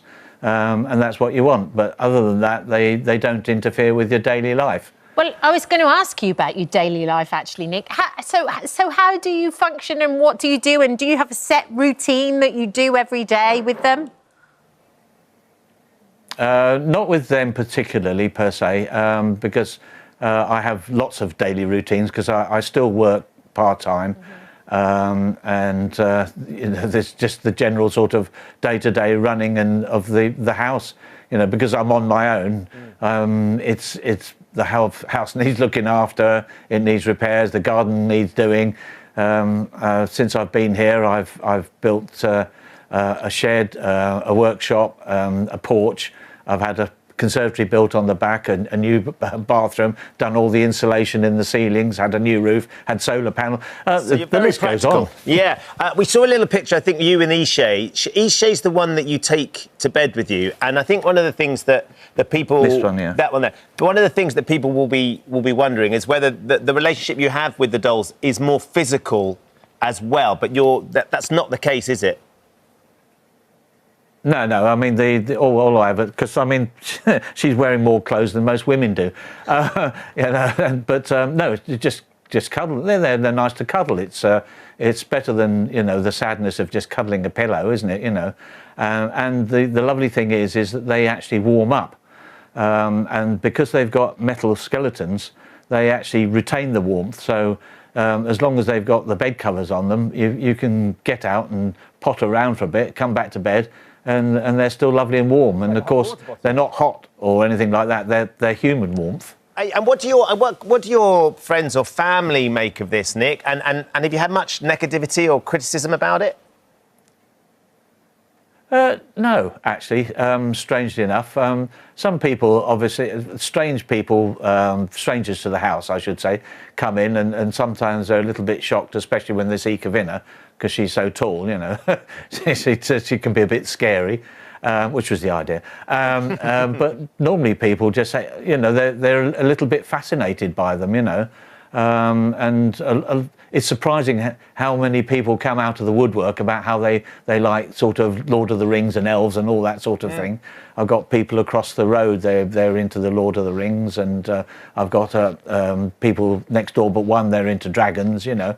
So it's surprising how it draws people out, and generally speaking, people just find them beautiful. I did take Sorcha to have her wig done one time in the city centre in Birmingham, and it was a place where ladies who have cancer have wigs, you know, when their hair falls out. And I took her in there in a nice little black dress, and she was all done up and everything. And without fail, every single one of them wanted to see what her boobs were like. Wow. So. Okay. Yeah. So everyone's intrigued by the anatomy of these dolls and also your relationship with them, aren't they? Yeah. Well, to be fair, most people don't really ask about the relationship with them. I think a lot of people obviously make assumptions, but generally speaking, they don't ask. So will you be having Christmas at home with all 4 ladies? Yes, I will, yes. Excellent. And have you bought them presents, Nick? Do you do things like that? Or is there Christmas outfits? Ironically, I don't really. I like to build them stuff or whatever. But ironically, this year, this Kavina's already wearing her new under costume. That'll be modified when as time goes on. And I've just bought Sorcha a new under costume as well. But it's more complete than I normally have, because I normally modify other clothing to suit for their costumes. Yeah, amazing. Nick, it's been absolutely fascinating. Thank you for giving us a little insight into life at home with you and your 4 elves. They are extraordinary creatures, aren't they? They really are. Yeah, they're beautiful. I love them. That's apparent. Yeah, thank you very much, Nick, for chatting to us this morning, and we wish you all a Merry Christmas. Yeah, have a fab Christmas. Thank you. Thank you very much, and you. Our pleasure. Look forward to seeing you on TV, Ben. Oh, I'm right here now, Nick. Have a lovely Christmas. Thank you for visiting our This Morning YouTube channel. We upload tons of new content every single day. So hit the subscribe button, like all the videos, and don't miss out. We'll see you in the morning. Now, it's an unbelievable story which made headlines around the world. Last month, GP Thomas Kwan was jailed for 31 years and 5 months for attempting to kill his mum's partner in a row over inheritance. It is like something out of a movie. Kwan was posing as a community nurse administering a COVID jab when he injected Patrick O'Hara with poison, leading to life-changing injuries. Well, thankfully, Patrick survived and joins us today to tell us all about his story for the very first time. Good morning, Good morning. Patrick. Good morning. It's the most incredible story that's so unbelievable. Let's start, first of all, with your relationship with Jenny. How did you meet? Well, we met, I'd lost my job and everything else, you know, and I'd been at the job about nearly 30 years and everything else. And obviously I had to get money to pay for the mortgage and everything. So my brother, who had worked at Marks & Spencer's, Billy, he got us a job working on the late shift and everything else, you know. And Jenny started the same day as me, you know. And I was working in the back of Marks & Spencer's. So she was doing the shelves when she moved on to the shop floor and everything else, on the tills and all that. But now I got a section manager's job of working at the night time, you know, from 5 o'clock to 10. and we just like smiled at each other as we were walking through and talking. And when I got another job, and it was the last week that I got a job, she asked us if I wanted to go out, and I said yes, you know, because I don't know, it was midlife crisis, losing the job, the kudos of losing my job, and the daughters were at university and everything just seemed to be on top of us, you know, and this was like just a thing that happened. And you were together for a long time. Well, we were together for 23 years. Yeah. You know? So you were in a relationship with Jenny. You've been together for a very long time, and she had this son, obviously from a previous relationship. What was your relationship like with Thomas Kwan? Well, we're really like strangers. He wasn't really in your lives at all? No, never, you know. And Jenny, they were strange as well, because it was always about money and different things. Where he wanted his mum to give him more money in different things like that, you know. So he was constantly on at his mum to give him money. And when she didn't give him anything, he wouldn't speak to her or anything else, you know. But he was a GP. He was a GP. He was at boarding school till he was 14. When he was 14, you know. But I always remember he'd said to his mum had told us that, "Mum, you've sent us to hell here," you know. But so boarding schools, I didn't think he'd. Then he was at Newcastle University, trained his 5 years as a doctor. Then he was going to. And his last year, he was going to leave because he met this older woman, and she seemed to turn his head. And Jenny come from Hong Kong and stayed with him and got him over that and everything else, you know. When he had a practice in Sunderland, when he had a major practice. So he was doing well? Yeah, he was doing brilliant. You know, he was affluent, I know he's well respected in the community. He invested in properties and different things. So he was doing all right? Yeah, he was doing more all right there, Ben. He was doing more all right. So what was the catalyst for this then? Was it the inheritance? Well, he thought he should because in China, there always was, you only had the one child with the Mao Zedong thing. And then he thought being the eldest, he lived in this country for years, that was it, the eldest son got everything. But when his dad died, the middle son got quite a bit. Right. The poor daughter, she only got 10%, and the rest of you got 45, whatever it was, you know, and he didn't like that, you know. Then he left the ex-husband who had died, left the flat in Hong Kong to Jenny, you know, when she sold it and everything else, you know. So he was cross about what had happened previously. And then suddenly he saw you, and I know that she changed her will and you were going to benefit a little bit as well, weren't you? No, I wasn't going to. The only thing I was going to benefit, if Jenny died, I could still live in the house. Right. And when I died, everything went to him, anyway. You know. But so clearly there is an issue with him and what he feels like he's been wronged with his mum and this inheritance from his father and all that sort of stuff. That must have built up all over the years with him and everything else, you know. Then he asked that would he transfer all her money and he would look after it, but she couldn't trust him, you know, from previous things that he did, you know, which is a bit too long in the short space of time we've got. But what had happened was he kept on ringing her and texting her, and she would come off the phone and she would be upset. Yeah. And I says, Jenny, I says, we can't have this all the time. So I says, I just says, block him. Yeah. I says, block him. So that lasted for a few months. Then one day he come to the house about 9:30 and I opened the door and it was him. And I says, what do you want, Thomas? He says, I want to see my mum. So I shouted up at Jenny, and she, Thomas, do you want to see him? She said, no. And the next thing he pushed us through the door and went upstairs. Then there's a couple of minutes they were talking all right, and all of a sudden they started Chinese shouting, and I said to Jenny, I says, do you want him to stay? He says, no, I want you to go. So I says, Thomas, your mum wants you to go, can you leave? So I asked him twice, and I had to say, if you don't go, Thomas, I have to phone the police. And he just shrugged his shoulders, so I phoned the police in front of him, and about 20 minutes later, the police come, took him down the stairs. I always remember this. He said, do you know I'm a GP? So that was going to be a thing. So we took him into the kitchen. Then they took me and Jenny into the living room, and the older policeman said, we can charge him for assaulting you, Mr. O'Hara, like stalking you, Jenny, and something else. And we said, oh, no, we don't want him charged because we might lose his licence, his doctor's licence, so we don't want that. And she's just doing him. So she was protecting him even though he's into the house? Yeah, and then he says, oh, we'll just caution him. So that was that. Yeah, but then it all escalated again because essentially you received a letter from the NHS. Yeah, it was on November the 7th, I received a letter from my NHS saying, you've been chosen because, you know... for COVID, it was like, there was a lot of stories about the pensioners blocking the beds with COVID and cold and everything else. And he says you've been chosen to get your blood tested and other stuff, and to have a COVID booster jab because it'll stop you going into the hospital to block it, you know. So I says, oh, well, that's a good idea. And even his mum says, oh, why wasn't that picked as well? I says, well, I just don't know. I says, you know.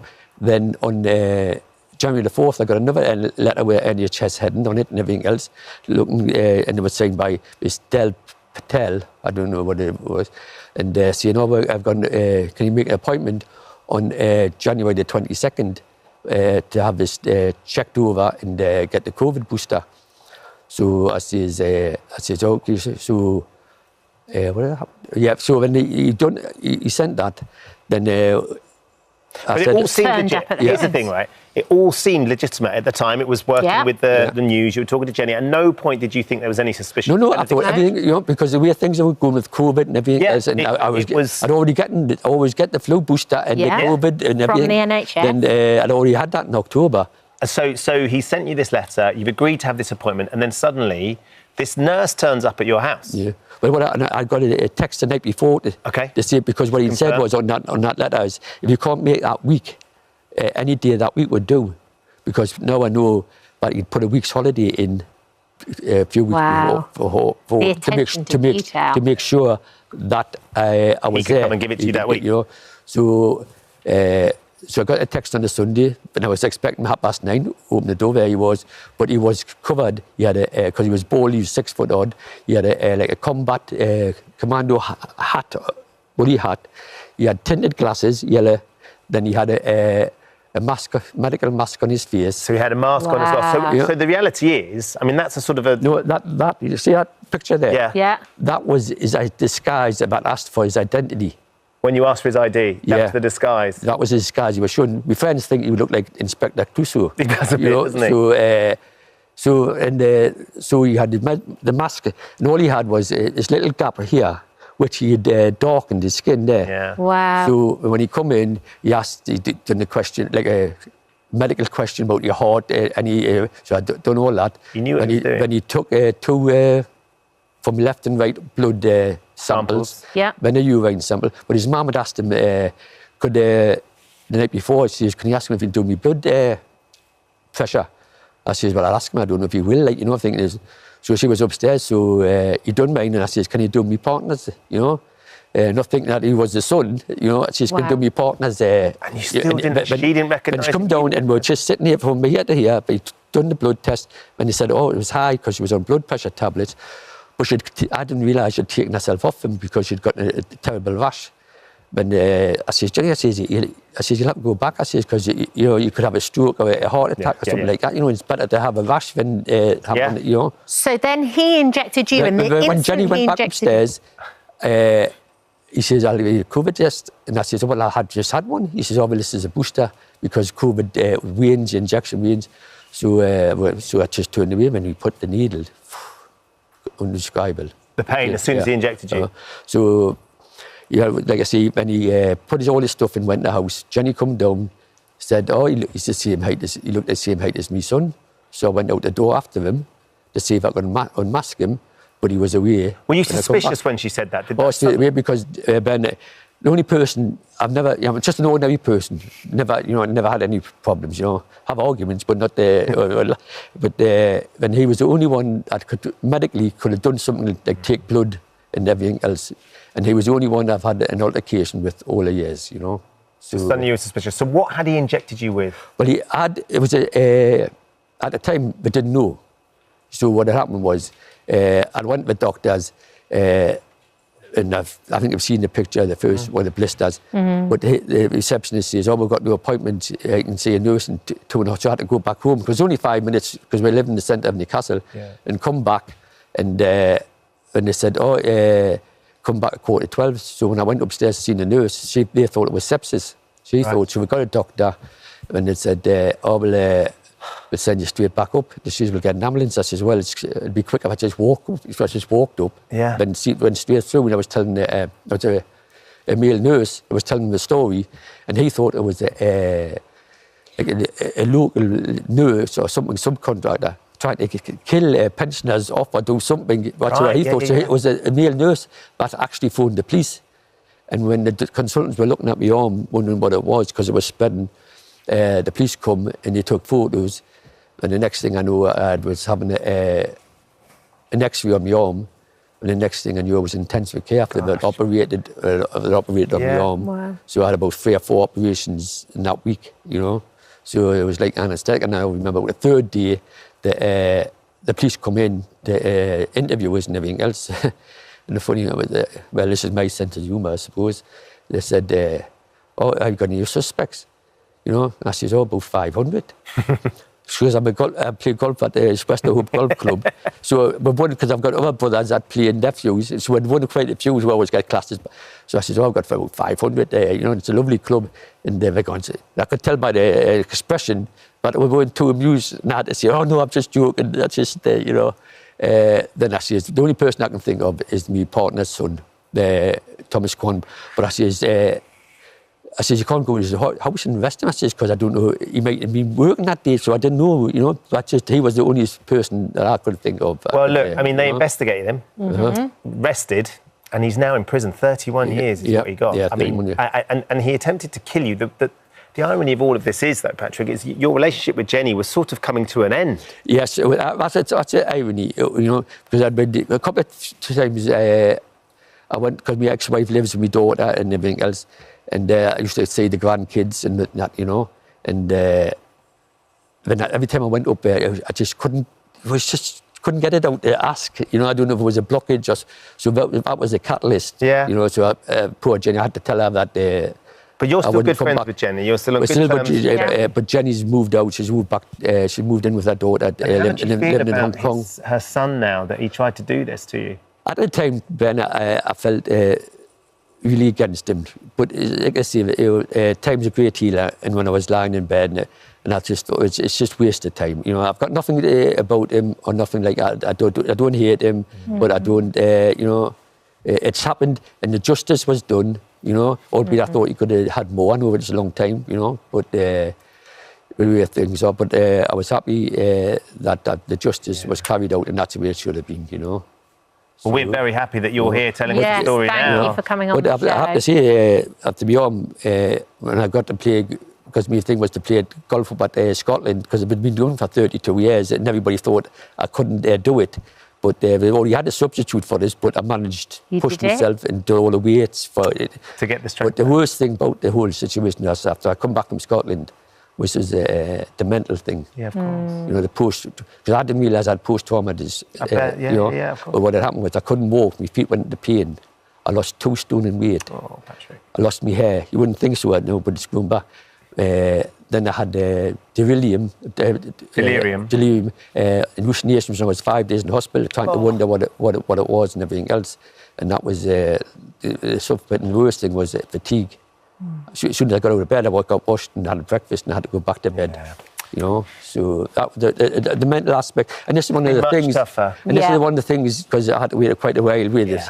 Nothing wrong with that, NHS, but I had to wait for a psychiatric assessment and everything else, you know, just started last week. But talking to you and everything else. Patrick, really hopefully you will get through that assessment, and I know your family are all rallying around you, and you're making the golf club. I've got a little, my grandson Joseph. He goes to the golf when I go to the driving range to help us and everything else, and it's been absolutely marvellous. Well, we wish you a Merry Christmas too. Enjoy it with your family. Thanks very much. Thanks for sharing. Thank you for visiting our This Morning YouTube channel. We upload new content every day, so go ahead and hit that subscribe button so you don't miss out, and we'll see you in the morning. Thea Erivo and Ariana Grande. There's 2 best friends from Manchester making their magical Hollywood debut. Yes, 10-year-old Caris Mongole plays young Alphaba, while Hattie Ryan, she plays a munchkin. Good morning to both of you girls. Morning. Morning. Now, how long have you been mates? Because you've been mates for a very long time, haven't you? Yeah, around 7 years, maybe. No, around 7 or 8 years. Yeah. So how did this all come about? Did you both have to audition? Did you tell each other that you was auditioning? Tell me what happened. So, I think at the time... So, first of all, we did a self-tape with us 2. Yeah. And then I think from Caris said that she got from the self-tape, I think she got it straight away did you Yeah, say? but at the time it was a secret because everyone else had to get a recall. Got so ya. even though she's my best friend, I couldn't tell her. Oh my goodness, you had to keep that secret from each other, but you both understood. Yeah, I didn't get it straight away. I did a self-tape like Karis, and then after the self-tape, I did an audition. Right. And then from the audition, I got it. Lovely. So tell me this, did you get to meet Cynthia and Ariana? Yeah. So she got to meet Ariana, and I got to meet Cynthia. What were they like? Ariana was so pretty. She speaks really high. Does she? Was she in a big She's pink like dress? a princess. I can imagine that. And what was Cynthia like? Because you actually got to go and see her fly, didn't you? Yeah, she's talked about this already, but there was one time on set and she was flying and I was just so amazed because at the time I was 8 and she's amazing. She's so brave to go up to the ceiling and fly. And they accidentally heard me in the monitor saying, wow. Really? Did you get to fly as well? Yeah, I did. What was that like? Was it terrifying or was it really exciting and exhilarating? At first, it was a bit scary because obviously you've got to get used to it. But as it went on, I got used to it and it was exciting. I mean, what an experience. There you are there. Look at you playing young Alpha. Gorgeous. And then, Hattie, you played a munchkin. Yes. Did you actually get to hold Ariana's hand? I did. But is it also true that you actually shut down production because you wasn't very well? Yeah. What happened? So, one time on set, it was quite windy and there was lots of like grit and stuff on the floor. Yeah. And it all flew up into my eyes and I started rubbing my eyes. And when I rubbed my eyes, because I'm ginger, I started going all red. No. And I started going all red and then I can't film because I'm all red, obviously. Because I wasn't red for the rest of it. Yeah, because I wasn't red for the rest of it. So I accidentally sent everybody home. They were like, the Queen can't do it, so we have to shut down everything. Can I just say, your outfits today, very, very Giving us interesting. some wicked vibes, They're giving right? me some wicked vibes. And I was just wondering, have you done that TikTok yet? You know, when they go, I'm a witch and you're it. Have you done that yet? Yeah. Have you actually filmed it yet? We have, yeah. Can you do it for us? Go on. Because it's my favourite thing ever. All right, stand up. You got your cameras. This is your moment. Ready? Go for it, girls. Here we go. Alphabet. Glinda. Alphabet. Glinda. I'm a witch. And I'm a witch, but which is which? Well, here's the sitch. We were roommates back at school. Alfie's awkward. Glinda's cool. We were strangers. That's no lie. But now we're besties. Ride or die. The school we go to is called Shiz. I studied hard on every Quiz. while Glinda chases Alpha with Riz. and someday soon we'll meet the Wiz. Green, pick, green, pick, green, pick, stop. This song's good. Kind of a bop. Please, that is amazing. Please let us do this later. Oh, Can we're we going to do have it? to try, aren't we? We've got to give it a go. I Oh, don't know if thank I'll you fit so in the pink much. outfit, but we'll give You it a go. can fit in that pink We'll outfit. have to give it a go. Oh, How was thank the you. premiere? Was it fun? It was amazing. I got to meet so many stars that I didn't get to meet while filming. Everyone was just so lovely and I got to do so many interviews. And they're so friendly to you as well, haven't they been so lovely? Look how stunning you both look. Beautiful. Oh, I love that. Beautiful. Well, thank you for coming on the show today. It's been so lovely to meet you, hasn't it? Yeah, we need to go and see the film. I'm going to watch it another 10 times. It's brilliant. Me too. It's amazing. Thank you, girls. Wicked Part 1 is out now in the cinemas. Thank you, ladies. Thank you. We can't wait for Part 2. Thank you for visiting our This Morning YouTube channel. We upload new content every day, so go ahead and hit that subscribe button so you don't miss out. And we'll see you in the morning. All of that, though, Father Christmas and his elves might be busy in the North Pole making toys, but down in the South Pole, there's some people hard at work there too, aren't there? Yeah, Port Lockroy is 9,000 miles away in Antarctica and is the world's most southern post office, affectionately known as the Penguin Post Office. Oh, do you know what? This is one of my dreams to go to this place. It's one of the most remote places on the planet, and employees who work there endure freezing temperatures with no running water or flushing toilet. Actually, I don't want to go. No, you can change my mind. You can pop on the ships as they go through. Oh, you can can ya? pop on there for a shower, apparently. right, fair enough. We can go live now to Antarctica to meet 3 of the people who work there. Let's chat to base leader Lou Hoskin, wildlife monitor Maggie Cole, and postmaster George Clark. Good morning, you guys. Good morning. Good morning. So tell us a little bit about what your jobs entail. So we're all down here with the UK Antarctic Heritage Trust, and the main aim is to look after the buildings that are down here and showcase the human stories of Antarctica. But we also all have individual jobs within that. So I'm the base leader, Maggie is the wildlife monitor, and George is the postmaster. So as the base leader, what do you have to do exactly? Mostly a lot of emails, actually. So it's my job to sort of be the logistic lead for the team, making sure that we've got everything we need to be able to do our jobs properly and do our jobs well, and making sure that I organise the ship visits and, most importantly, our chance to have a shower. Yeah. Well, that was very on my mind, if I'm honest with you. The fact that there's no running water. So, you know, washing must be a problem. Going to the toilet must be a problem. And how often do you actually get a shower with the ships? Are you, like, negotiating with the ships? What are you doing? So everyone down here is really, really kind to us, and I think very keen to give us a shower because we smell of penguin. But it's usually every couple of days. We have a mix of ships visiting the post office and the museum, which is really, really lovely to give people the chance to look around and see the history that we have here. And then every now and again, we go on a ship. So that's usually every 2 to 3 days. Okay. And Maggie, I was going to say, Maggie, you've got the best job. You're the person who has to monitor the little cute penguins. Oh, that's got to be the best job in the whole wide world. I think so. I never thought I would say one of my jobs involved counting penguins, but here we are in Antarctica doing that. So yeah, what we do is we've got about 1,000 Gen 2 penguins on the island, so roughly 500 breeding pairs a year. And my job is to monitor them and how successful the breeding pattern is. So we look at the nests and their eggs, and we look at the chicks towards the end of the season. And once they've started crashing, they form little groups, and their parents go out to sea to get fish. So they stay together for protection, and we count the chicks once they're crashed as well. So it's just to see every year how the breeding is going. And this is part of a long-term study that's been going on since 1996. So yeah, it's a really great thing to be part of, and it's an incredible job. Oh, and how are the penguins at the moment? Are they breeding? They're doing well at the moment? They're doing amazing. So we had our first egg on the 18th of November, which was one of my co-mates Dale's birthdays, and also Polar Pride. So that was a really lovely event, and we're hoping to have our first chick by Christmas, but we'll see. What a lovely Christmas present. George, you're the postmaster there. I know there's like 18,000 postcards that go through the office. What exactly does your job entail? Yeah, that's right. So you have a post box here. So people buy their postcards, buy their stamps, and then pop them in the box. So we get all those together.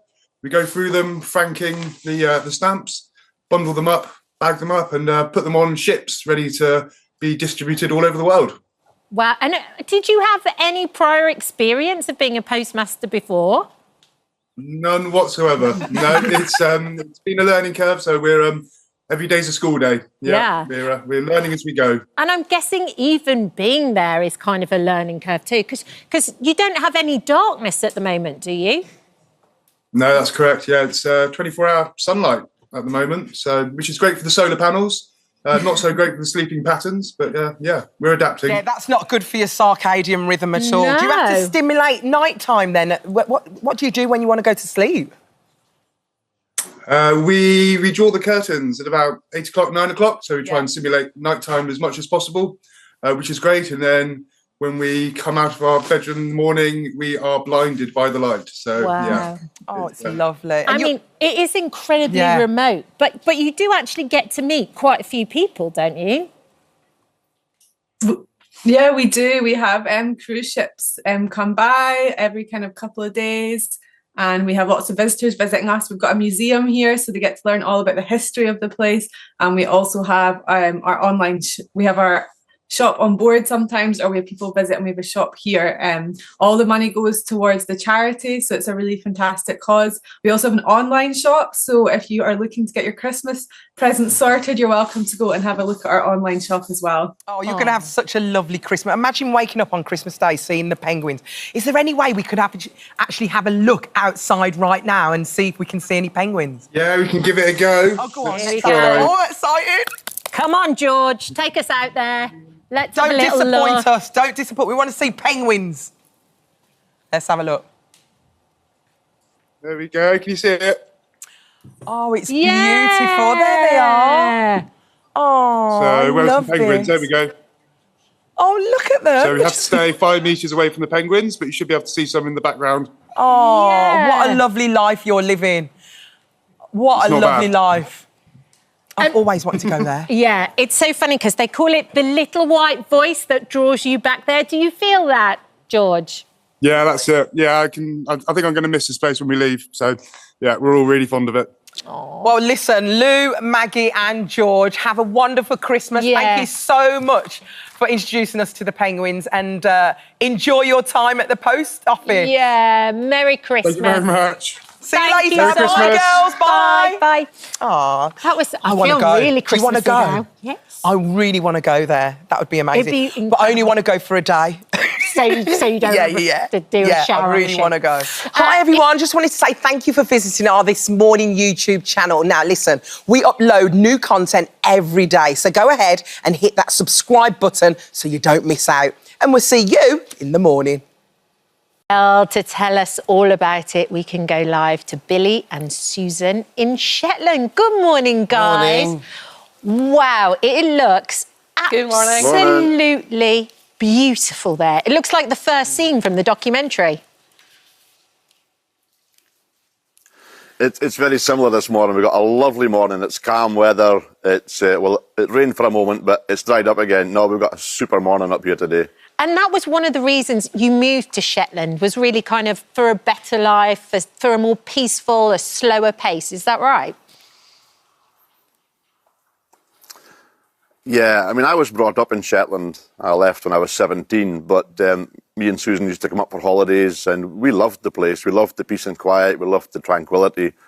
And we had pretty busy lives in Aberdeen and busy jobs, lots of hours being worked, and we just thought, you know what, it's time to slow down and go back and enjoy the peace and quiet that Shetland has to offer. And it looks... Yeah, I mean, even that fair old sweater's doing the job for me. You're looking absolutely smashing this morning. Ravishing.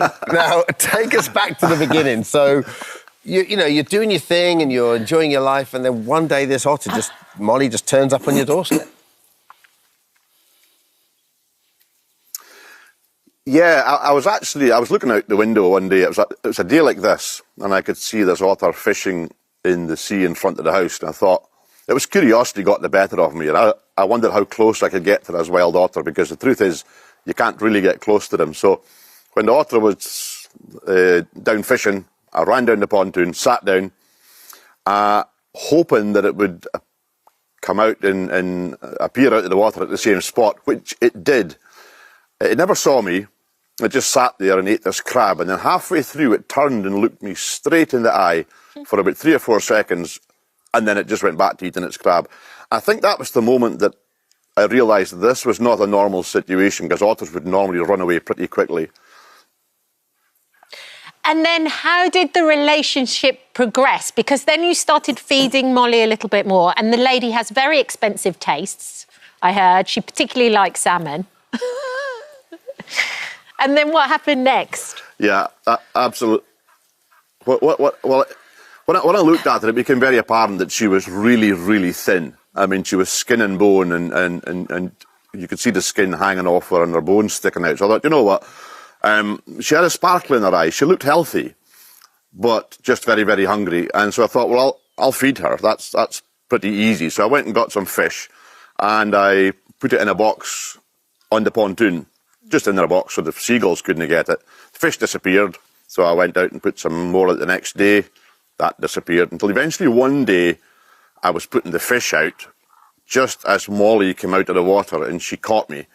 And I think that was the moment when she realised what the source of the fish actually was. And yeah, that's when I guess the kind of special relationship started. And yet all the way through this, you're acutely aware that this is a wild animal, and obviously we love to anthropomorphise animals, and otters are so beautiful, aren't they? So it was very important for you to keep that distance to a point, right? Yeah, to be honest, I'm still acutely aware that it's a wild animal, and very, very protective of fingers or anything that happens to be on the go, if she happens to be around. She doesn't come around as much now as she used to, but yeah, when she was young, you just had to remember she's a wild animal, but there's another side to it. We never wanted to domesticate her, and so we did our best to try and keep that boundary and let her live in the wild. And she does. We see her regularly going past, living her best life with her wild otter friends. Bozo as well. Susan, how was it watching this relationship develop for you? Because you also say about there was a smile that stayed on his face when Molly came by and when Molly came to visit. Billy's whole demeanour changed. So that must have been nice for you to see that relationship. Completely. When we moved back up here, we were building an extension on our house. We were building a shed. Billy's father had passed away. COVID came. Billy's mum died. We came up here for a quieter life, but for those first 3 years, it was anything but quiet. And then she was the best thing to call her was a breath of fresh air. When she arrived and was looking for Billy particularly. She wasn't never that keen when I went out because I would quite often get her into trouble. But, you know, she just was always looking for him. And, yeah, it was a beautiful relationship to watch. And she was just a complete and utter distraction. If it was for 5 minutes or 20 minutes, she was just a lovely, lovely distraction. Yeah. Wonderful. Just looking at pictures now. How did the film come about? Well, a friend, Bruce, was here helping me to get the extension ready to build. We were knocking down old buildings and stuff. And this otter turned up right at our feet and he said, "What the heck is going on here?" And so I explained the story. I said, "Oh, this is Molly." Told him the background to it. And he had a friend called Charlie, who was Charlie Hamilton James, and he was the director of the film. He said, "My friend Charlie would love to see this." And I said, "That's fine, bring him up." So Charlie came up, had a look, took some photos, took some underwater photos, and then came back a second time, and then he phoned us up and said, "Guys, can we make a film about this?" And that was the starting point, really, of the whole filming process. Yeah, and we didn't know who Charlie was at that time. We had no idea what Charlie did. He was a friend of Bruce's. That's all we knew. Yeah. So. And then you've made this beautiful documentary. It really is a celebration of humanity and animals and nature, everything. And you're also up for awards. So I know you were up against Will Ferrell and Steve Martin, like out of nowhere. Yeah, out of complete nowhere. Steve Martin did win, but just to be nominated in the same category as them was fantastic. And just lastly, Billy and Molly, what would you want people? Billy, what would you want people to take from this? I guess for you, it's an appreciation of nature, is it? Mm. Yeah, I mean, there's a couple of things that stand out for me when I watch the film, and we still watch it, we still love it. I think for me, an appreciation of nature and the fact that you can intervene, you can help, and you can make a difference. You don't have to be a wildlife expert or an animal expert. You can help wildlife just by putting out food in the winter, or if you see an animal that's hurting or dying, go and see if you can do something to help. Protect your fingers, of course. Mm-hmm. And I think the second thing for me is love and compassion. You know, it's the film speaks of that a lot, and I think in a world where everything's going crazy and there's such a lack of love and compassion, then it would be lovely for me if people just learn to show a little bit more about that. That's a nice message to come across, I think, for me anyway. Thanks, well said. Well said. It's an absolutely beautiful film. Absolutely beautiful celebration of nature. Thank you, guys. Thank you. Thank you. Thank you for visiting our This Morning YouTube channel. We upload new content every day. So go ahead and hit that subscribe button so you don't miss out. And we'll see you in the morning. Our next guest is one of the most controversial people online. 25-year-old Bonnie Blue from Derbyshire is making headlines around the world for filming herself having sex with teenagers and posting the footage online.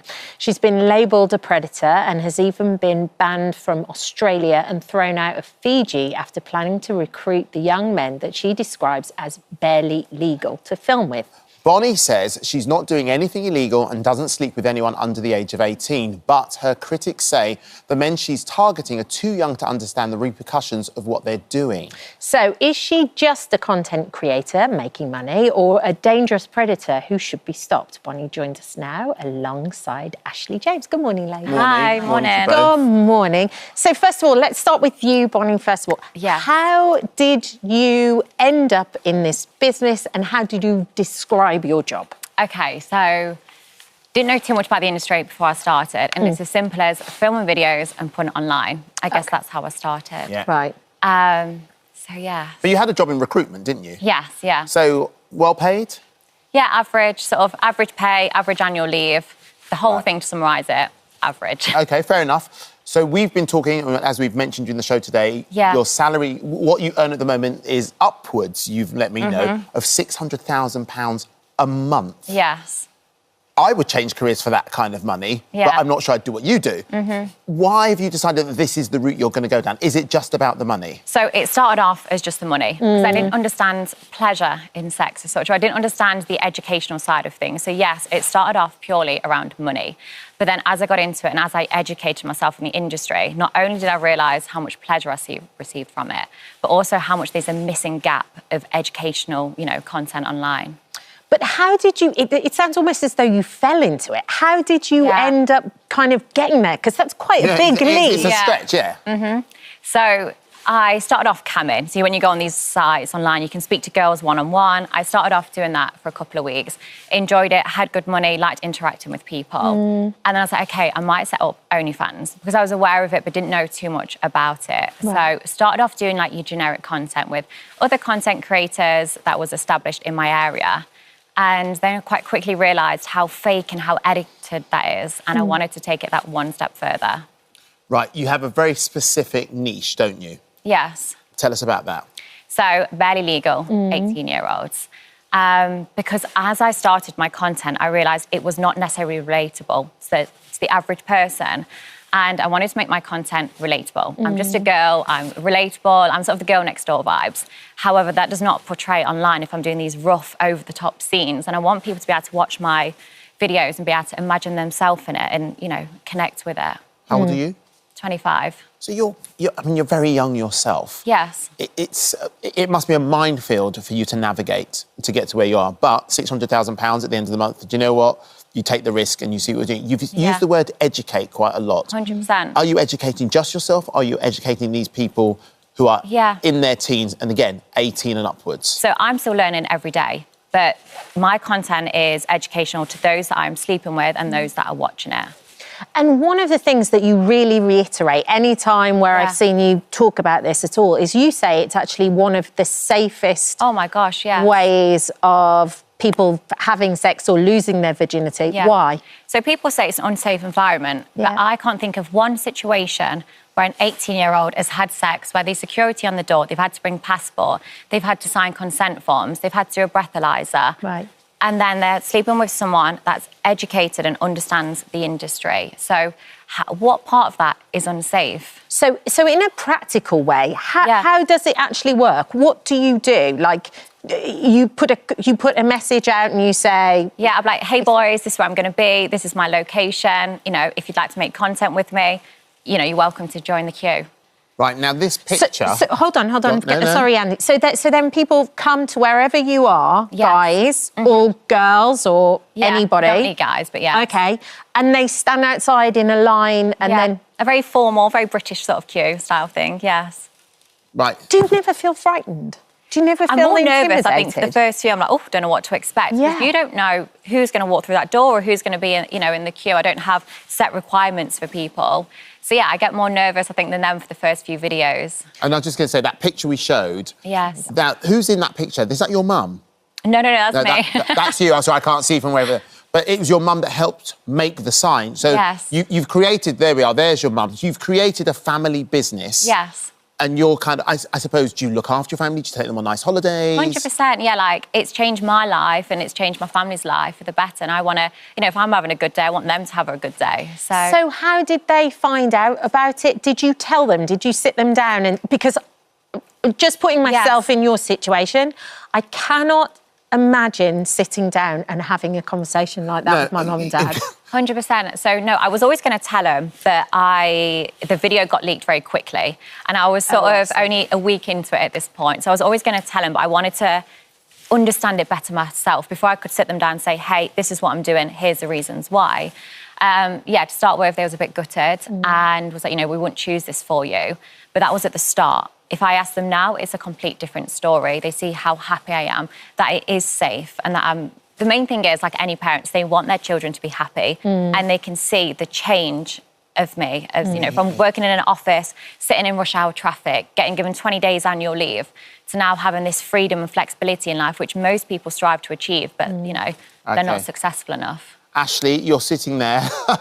You've got some strong views on this, haven't you? I do have strong views. I think, look, lots of women will be very understanding of the double standards there are with men and women, how a man's value increases with sex and a woman's value decreases. And I think there will be lots of us that are fully supportive of sexual liberation. I think the issue that people have with you specifically is it's the fact that you use terms like barely legal. You say that you're babysitting for kids, I think is a word. No, that I've never used babysitting. Sorry, babysitting for adults. You did in a podcast with Lottie Moss. But it's like the barely legal, that's what the media gave me. And the media like to penalise But you also women. now use that terminology. You also say that you're educating. But I'm wondering, who are you educating? Because a lot of your audience, especially on TikTok, are teenagers.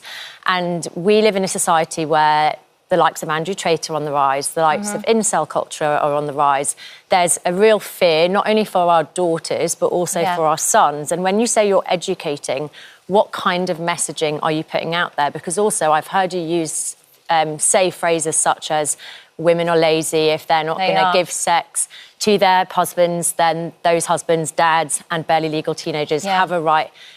Women are not the sexual property of men, and women don't exist to pleasure men. And I never hear you talk about female pleasure because and these how people important like you it is that to like be to respectful. sit and try and say, you know, you're listening to the media. The media likes to villainise I've listened to women your a lot of the own. time. I've listened to your own No, words. of course. But now I'll educate you on the true story of it.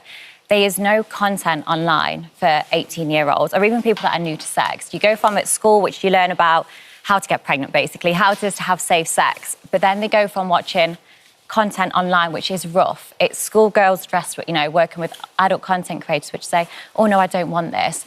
It's then led into a very rough scene, which is choking, slapping, hair pulling. So are we only wanting our sons or the younger generation to watch that and try and perform that in a bedroom? Because that's dangerous for women. I think you're misunderstanding my point here, because I'm not saying, of course, I don't want anyone watching rough pornography. But why should they not watch that? Because that's also okay. Well, you're contradicting yourself. My point here is, what are you doing to teach young boys and girls that they don't just exist, women do not exist to please men. Men do not have a right to cheat with partners. But also, how are you teaching young boys that also like male pleasure is not the ultimate, like there's also female pleasure, there's also respect. Then what are you doing to teach young men that they don't just have an automatic right to sex? I'm educated. I mean, have you ever watched one of my tapes? I haven't watched one of your Exactly. tapes. So you're sat here trying... I'm actually not being aggressive. I'm actually not being aggressive. No, you're not, but you're being aggressive back. speaking. You're using terms like women like me. I'm asking you questions. Because you're a woman that promotes women's rights and equality. Yeah, I do. Whereas you're not sat here with a guy... I've also just said to you that I agree with you that there is an unfair double standard. I also think you get a lot of hatred that a man in your position wouldn't, and I'm fully on board 100%. With that. The thing I'm not on board with is your messaging that men, dads, husbands have a right to cheat. And I want to really touch on this 18-year-old thing. I was a fresher. I was actually at Nottingham University where you went. Oh, wow. When I was 18, I remember there was some third-year students that came to my Freshers' Week, and I couldn't believe that someone that old, and they were 2 years older than me, but at the age of 18, you are so young, you're so impressionable. So why do we let 18-year-olds drive, go to the army, do serious jobs? Well, Are that's you quite wanting different to lining up to have sex. Obviously, your moral yardsticks are very different. Yeah. Do you think morally what you do is right? 100%. Why? Because like I said, there's a massive gap for it. And I'm not saying women are here just to pleasure men, but I'm here saying, hey, I'm a content creator. I love pleasuring men. Watch my videos. So the bigger picture you're blowing up to, that's not my problem. Like, I'm doing what I do best, which is pleasuring and educating. Blowing up There's a anything. gap. I'm just trying to challenge you on some of the phrases that I know, but then you you don't even have allow me to used. respond. I am allowing you to respond. I'm just trying to, like, get you to answer the questions. Bonnie, can I ask you a question? Yes. Have you thought about the future and where, like, will there come a point where you'll go, that's enough? Or will you maybe have a little boy or a little girl? Yeah. And have you thought about that and thought about if you did have a little boy or a little girl, how you would explain that situation to them? Or if it didn't even get to that situation, how if your little 8-year-old boy who went to school and looked something up on the internet, found out, and then all the classmates around. Have you thought about that? Yeah, like I'm fully aware. Like when you put something online, it can be that forever. I know that. It never goes anywhere. 100%. That's the thing, I think. And I think that's why people have a problem with the 18-year-old thing as well, because we all do daft stuff when we're 18. Have you thought about it, though? Yeah, so obviously things change massively. Like 10 years ago, you would never even have a sex worker sat here. So things are changing massively. And the things I want to achieve is educating people. So by the time if I do have children, sex workers are not going to be discriminated how they are now. The conversations will be very different. And I've also proven my point in terms of educational content and ethical porn as well, which is currently not something which is shown as much. So yes, they might get picked on at school, but if you're too pretty, if you're ugly, if you don't have money, you're picked on. So regardless nowadays, children are unfortunately picked on, whereas at least my children, if I do have them and are picked on, it's been for a much bigger picture. I can't decide with all... I hate that, with all due respect. No, we've discussed it. We've talked about it. We've thrown it all over the place. I can't decide whether you're a genius marketeer and you found a niche that in that world of OnlyFans and all those things, you found a niche which is gaining you £600,000 a month, which is, you know, you're like a Premiership footballer. But you're earning more. I mean, I work with balls, so it's the same There we thing. go. Thank you. Well done.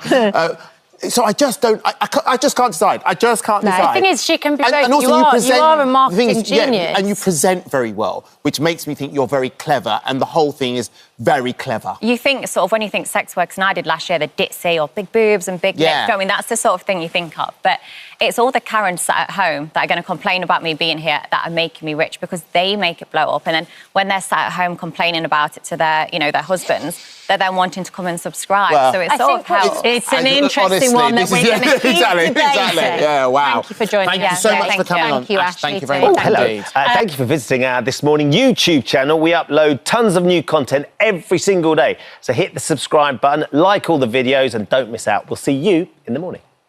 By two extraordinary world record holders whose stories are just as incredible as their height. Yeah, towering at 7 feet, over 7 feet, the same height as a stepladder, Ramisa Gelji is officially the world's tallest woman. And standing at just 2 feet tall, which is smaller than the average 2-year-old, Jyoti Angie holds the title for the world's shortest woman. Now, both have travelled all the way from their homes in India and Turkey to celebrate Guinness World Record Day and the 70th anniversary of those incredible books. And they're joining us now alongside Jyoti's translator, Ravi, and Guinness World Record adjudicator, Joanne Brent. Welcome to everybody. Hello, good morning. Ramisa, let's start with you, first of all. So when you were born, you were a long baby, you were a big baby, you were about 13 pounds. Yes. I was born as a huge baby. Yeah, but then by the time you were 6, you were the same size as a fully grown woman. Correct, yeah. Because I was born with an overgrowth syndrome called Weaver syndrome. Right. And, that comes from birth. I was born as a big baby and grew up so fast. Yeah. And how was life like for you growing up? Because, of course, you're so much taller than anybody else in your class. What was life like for you? It was not the easiest. For my education, I was homeschooled for elementary school and middle school, as well as high school. For my virtual education, I completed it online. And how is that on a day-to-day basis? Because if you're not at school, you're probably not making as many friends as you normally would. So when were you able to use this to your advantage or come to terms with it? I have to admit that I did not have many friends while growing up. And I was struggling with my health issues, obviously. But I have a very supportive family and people around me. So there was some good days and some bad days. But now you actually quite like your height, don't you? You love being this tall. Yeah. What made the difference for you? So after being a Guinness World Record holder, I became so much more confident in myself. And in my height, obviously. And I started to say it, as a blessing, because this is my syndrome, my height, is what makes me an 8-time Guinness World Record holder. Wow. It's like we talked about earlier on, it's being able to use that as your superpower. It's must be so lovely for you to hear that, Jo, as well, that, that can empower people. Yeah, and I think that's the story for both. Jyoti would agree as well, that since being embraced into the Guinness World Records family, both of your dreams have come true. They've both gone on to travel, and Jyoti's done some incredible work even in Hollywood as well. And Rumesa does so much work advocating for awareness. Yeah. Jyoti, let's move on to you through Ravi. How does your height impact your everyday life? तुम्हारी everyday life पे तुम्हारी height का impact कैसे होता है? मतलब क्या advantage disadvantage है? कैसे लगता है तुम्हें? मेरी हाइट सबसे छोटी है और 24 इंच है, तो मेरे घर पे जो सारा फर्नीचर है मेरे साइज का है। बस इतना प्रॉब्लम तो बहुत फेस करनी पड़ती है, अकेले बाहर ट्रैवल नहीं कर सकती, अकेले जा नहीं सकती, और जहाँ पे मैं पहुँच नहीं पाती वहाँ पे मेरी फैमिली हेल्प कर देती है। So in day-to-day life, she get a little bit difficulties to do the things which she has to do every day. But on her home, she got everything according her height, so she can easily reach the things which she want to. Else, when she want to go out, she needs help from the family. She needs somebody around her, and if she can't reach the things, she needs somebody to help to do things. And so, but you've become an actress. It was always your dream to become an actress. How did it happen? Heroine कैसे बनी? मुझे जो actress का नाम मिला वो American horror story से मिला, और मैंने ऐसे बहुत सारी डॉक्यूमेंट्री किए, और सबसे बड़ा मेरा शो था American horror story. So she got chance because of her height in American horror shows, and that's how her journey will start as actress. And after that, she did many documentaries. And for her, the biggest achievement is the American Horror Show. Yeah. And how has that impacted on your confidence? I know you have a big social media following as well. ये कैसे आपको impact करती है? ये सब चीज़ें आपको confidence देती है? सोशल मीडिया और सबसे फर्स्ट गिनीज वर्ल्ड रिकॉर्ड ने मुझे पूरे वर्ल्ड में फेमस किया, और मैं गिनीज वर्ल्ड रिकॉर्ड का बहुत थैंक्स करती हूँ। अगर गिनीज वर्ल्ड रिकॉर्ड में मेरा नाम नहीं आता तो शायद मुझे नहीं पहचानते। According to her, like the best part of her life is to get chance to be a part of Guinness Book of World Record, and because of that, she gained a lot of confidence, and that's how she become like more confident in everywhere, because everybody knows her because of Guinness Book of World Record. Amazing. So, Jo, let's come to you. What was it like when these guys met for the first time? It must have been an amazing moment. I think the one word to sum it all up is a celebration. Honestly, it's a celebration of differences, and it's a celebration of uniting two of our most iconic record holders.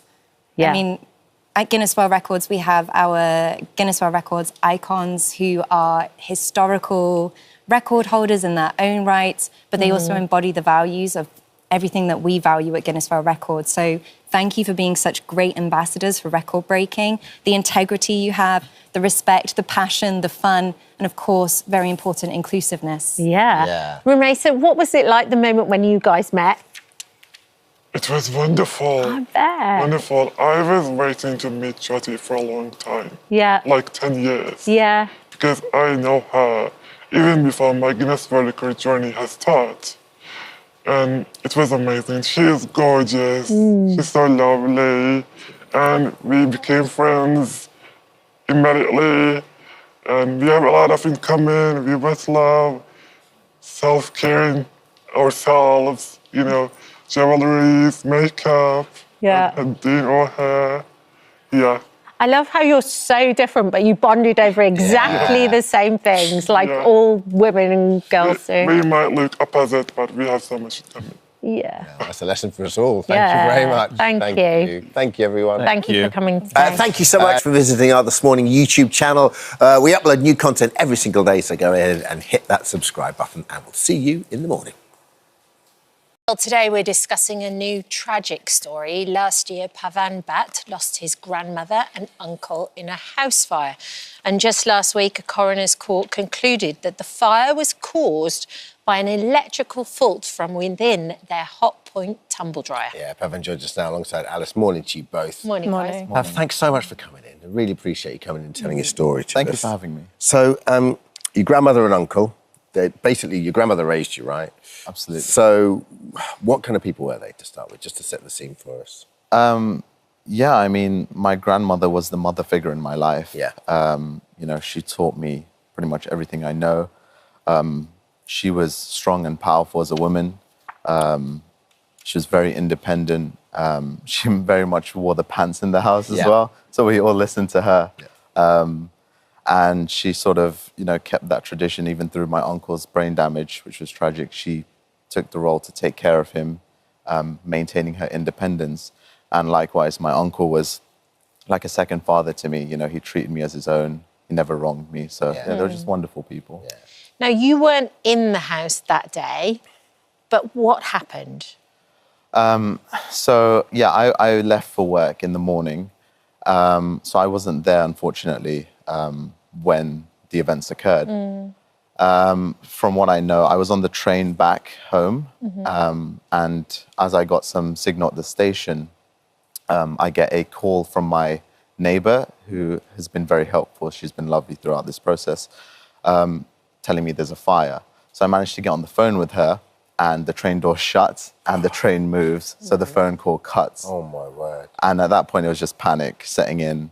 I get to the next station. I run up outside, get on the phone with her, tell her to, you know, to call 999, message my friends, message my girlfriend to, you know, get to the house. And I'm on my way back. And I don't remember, the train journey was so blurry. There was a million things going on in my head. And I get back to Edgware Station, and I remember it was just raining, and I just sprint down all the way to the house. I get to the street covered in rain, and it's just, I just see police cars, ambulances, fire brigades, neighbors out. It was like a fever dream. It's your worst nightmare, isn't it? Yeah. It's like something you see from a film or something. Absolutely. And then when did you realise that your grandmother and uncle had been taken to the hospital? What was that? Well, I ran down to the house, and it was all like police taped off. I managed to see my neighbour and my girlfriend there. They sort of brought me to them, and that's when I spoke to, I think, someone from the paramedics, who told me that both my grandma and my uncle were in an ambulance separately. I heard that my grandma was conscious at that point, which I thought was a positive sign. My uncle seemed like he was faring a lot worse. And I didn't get to see them at all for several hours until around midnight, when they were taken to hospital, and then I could finally get to hospital. And they'd inhaled a lot of smoke. There was a lot of smoke that was there, and soot. But you managed to speak to your grandma. You couldn't speak to your uncle, though. Yeah, that's right. So my grandma was conscious. Yeah. So I got to the hospital, it was around midnight, and I managed to find where she was in the ward. Yeah. So the minute I saw her, like, her face was covered in like black soot. Her skin was covered in black soot. She was coughing up like black phlegm. It was horrible. And you know, my first concern was, like, are you okay? And what has happened? And the first thing she turned around and told me was, is Deepak, which is my uncle, is he okay? How is he doing? She wasn't concerned of her for herself, but rather for him. So I had to just put her mind at ease, tell her everything will be okay. And then she told me that they were sleeping. They smelt some spices. They thought I was home and cooking. Turns out it wasn't that. And by the time she got up, it was like pitch black in the house with the smoke. She tried to get out, but she couldn't in her confusion. Both your uncle and your grandmother sadly passed due to that day. I'm so sorry. Obviously, there was an inquest recently. What did you think had caused that fire? Initially, I had no idea. I don't think I really even processed, what is the cause of the fire? It was more so, are they going to be okay? After they passed, I heard some things of where the fire originated from. For example, it was in the kitchen. There was an appliance there. And then I think I found out at some point that it could have been the tumble dryer. It was a point of interest. And from that, through the sort of process of the inquest with the experts, reviewing this 6-month-old device, which was kept in top condition, it was found that due to internal components or internal electrical faults and bad design, that it was the tumble dryer which caused the fire itself. Alex, let's bring you in. Yeah. The story's so unbelievably sad. How do we know this isn't a huge problem? Well, we don't yet. And as with so many what turn out to be huge stories like the Post Office, it's going to rely, sadly, because our country has no good system, it's going to rely on lawyers, and Pavan has an excellent lawyer, the guy at Lee Day, who has done a lot of digging in the past on Whirlpool stories, journalists like myself and consumer organisations, to put the ends together and to ask the fire brigade, to ask the lawyers, to ask the independent forensic scientists, are there any fires of this ilk? Now, in the inquest, there were 3 forensic scientists there. 2 of them said it was the cause of fire was an electrical fault with the machine. Whirlpool's forensic scientist said it was someone smoking a cigarette. And for me, that sort of reflects the amount of engagement that a manufacturer like Whirlpool has in this at this stage. We've asked them for a statement, for a response, or for any kind of engagement. Are you investigating this? Is this a recall? Are there other problems? And we've had absolutely no response. But what we are fighting for is to pull together those cases. We understand that the London Fire Brigade might be looking into some of other cases with this same part in those machines. If it is part of a bigger problem, we know that there are at least 430,000 of those machines, like Pavan's family had in their kitchen, out there in the UK at the moment in homes. And if that particular part, which we suspect was put into other manufacturers' machines, because it was imported from China, used in many different brands, then there could be millions of machines out there. And we're back to the same story where we are trying to engage the manufacturer. Is this a problem? Do you know of any other fires? But around the country, there could be lawyers, there could be forensic scientists, all knowing about other fires, but they keep that advice separate because they're not allowed to disclose it, or they don't disclose it. We don't have that database. So it's really important to tie that information together. And also really important to know, well, what can we do in the meantime as well? Because obviously this is going to take a while to kind of become a cohesive battle, essentially. Absolutely. Let's go now to Sabrina Cohen-Hatton. She's the Chief Fire Officer at West Sussex Fire and Rescue Service. Good morning, Sabrina. Some of these statistics are so scary and so frightening. Can you tell some of our viewers things that they should do? Can you give us some advice so that we react safely? Absolutely. And just first of all, I want to say to Pavan, I'm so sorry that you lost people that you love that way. I know it takes a lot of courage to carry on talking about something so painful, but you're raising awareness and helping a lot of people. So thank you for that, first off. And I think when it comes to white goods, people don't often think about the risks that can come with that. If you're using hair straighteners, for example, it's really obvious that there's a fire risk because they're hot, but people will use a tumble dryer and not necessarily think about it. And I think there's a couple of things. Firstly, please don't stick your tumble drying on if you're about to go to bed. I know that electricity can be cheaper if you're on a cheaper tariff at night, but if you put something in and then you go to bed and there's a fire, you're not going to know about it until it gets really, really severe. So that's the first thing to say. Also, if you've got a tumble dryer, there's a website that you can register it with called Register My Appliance. And if there's any manufacturer recalls, that will be recalled back and you'll get an alert. So it can be really helpful for you, especially if you've bought something secondhand, for instance, then at least you've got that alert there coming through. But the other thing to say is make sure that you clean your lint regularly. It can build up and that can be really flammable. And also think about how it's plugged in, especially if you haven't got much space in your kitchen. It can be really tempting to plug in an extension lead and another extension lead, and then you've got lots of power-hungry appliances plugged into that. If you can, please avoid that. Tumble dryers are power-hungry. Just plug it directly into the socket and leave it. Okay. And when we talk about tumble dryers specifically, is the lint the key thing, do you think, Sabrina? Like cleaning that, making sure that's kind of clear? It is really important to do because if you leave the lint in there, it can build up and it's flammable. So it is really important that you do that. Another thing that people might not be aware of is if you're washing, for example, rags that you've used to clean up something oily, even though it's been through the wash, you can still end up with remnants in there and it can stay flammable.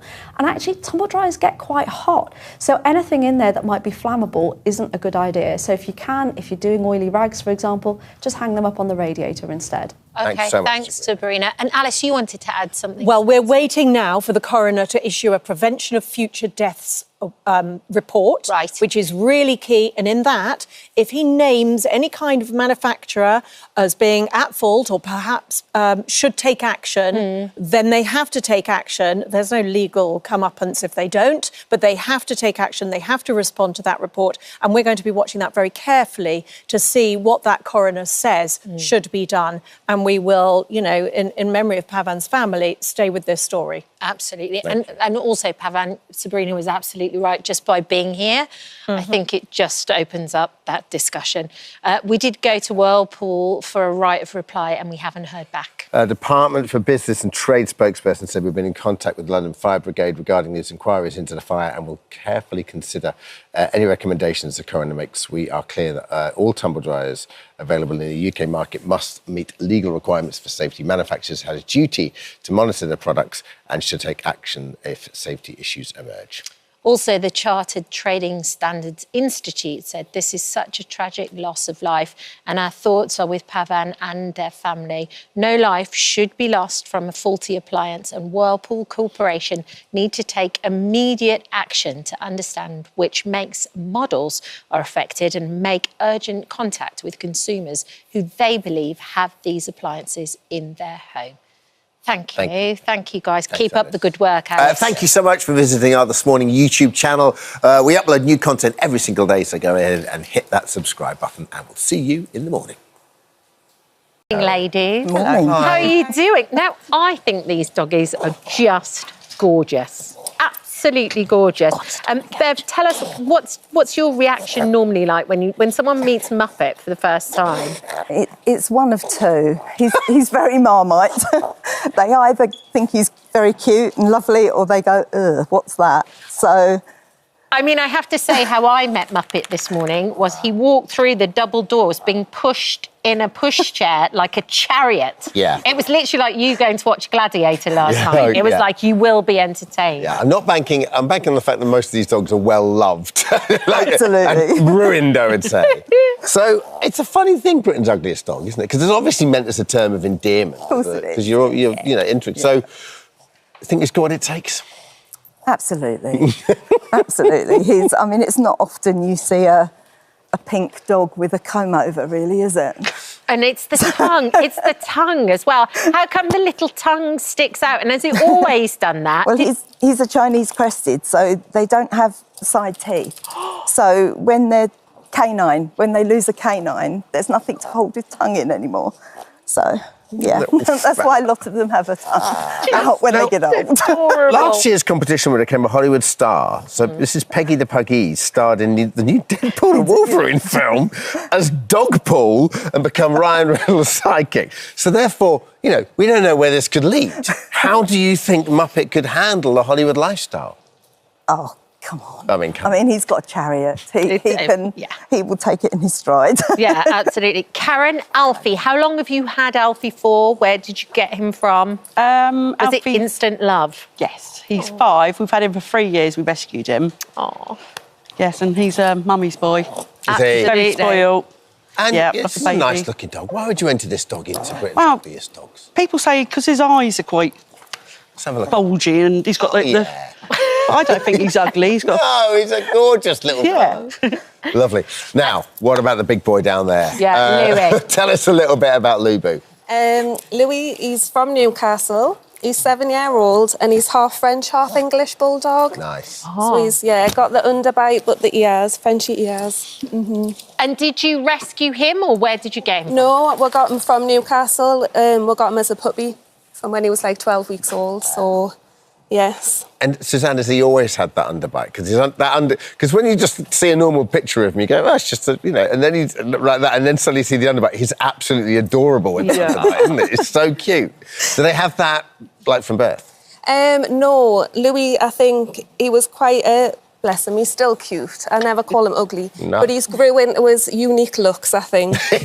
With age, he's matured, yeah. He's a lovely looking fella. I think he's beautiful. And finally, let's come to Mowgli.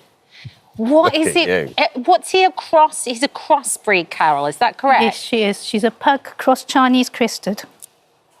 And what made you choose her? Well, I just saw an advert and she was the last one in the litter. Oh. She was only a puppy.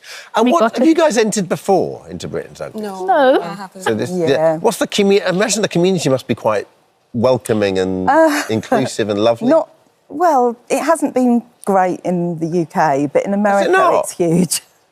As it hasn't been big over here. No, it's not really taken off as it has in America. I mean, they're on. I think it's the 26th year of the world's ugliest dog contest in America. America sneezes, we catch a cold, so you never know. And this could be the year. With these 4 cherubs, they're going to turn it around. They use the word ugly like we don't. I see. It's just... It's a badge of honour. So do they just win a title or is there a prize too? How does it work? They get a Christmas makeover. They don't need a Christmas A Christmas photo shoot. Do they do a Christmas photo shoot? Like with little hats and... I hope so. I hope there's hats and baubles. Oh, I think they are just wonderful exactly the way they are, don't The you? winner of Britain's Ugliest Dog, term of endearment, Yes. will be announced in December. Thank you, ladies. Thank you. Thank you. Absolutely wonderful. Absolutely. Thank you so much for visiting our This Morning YouTube channel. We upload new content every single day, so go ahead and hit that subscribe button, and we'll see you in the morning.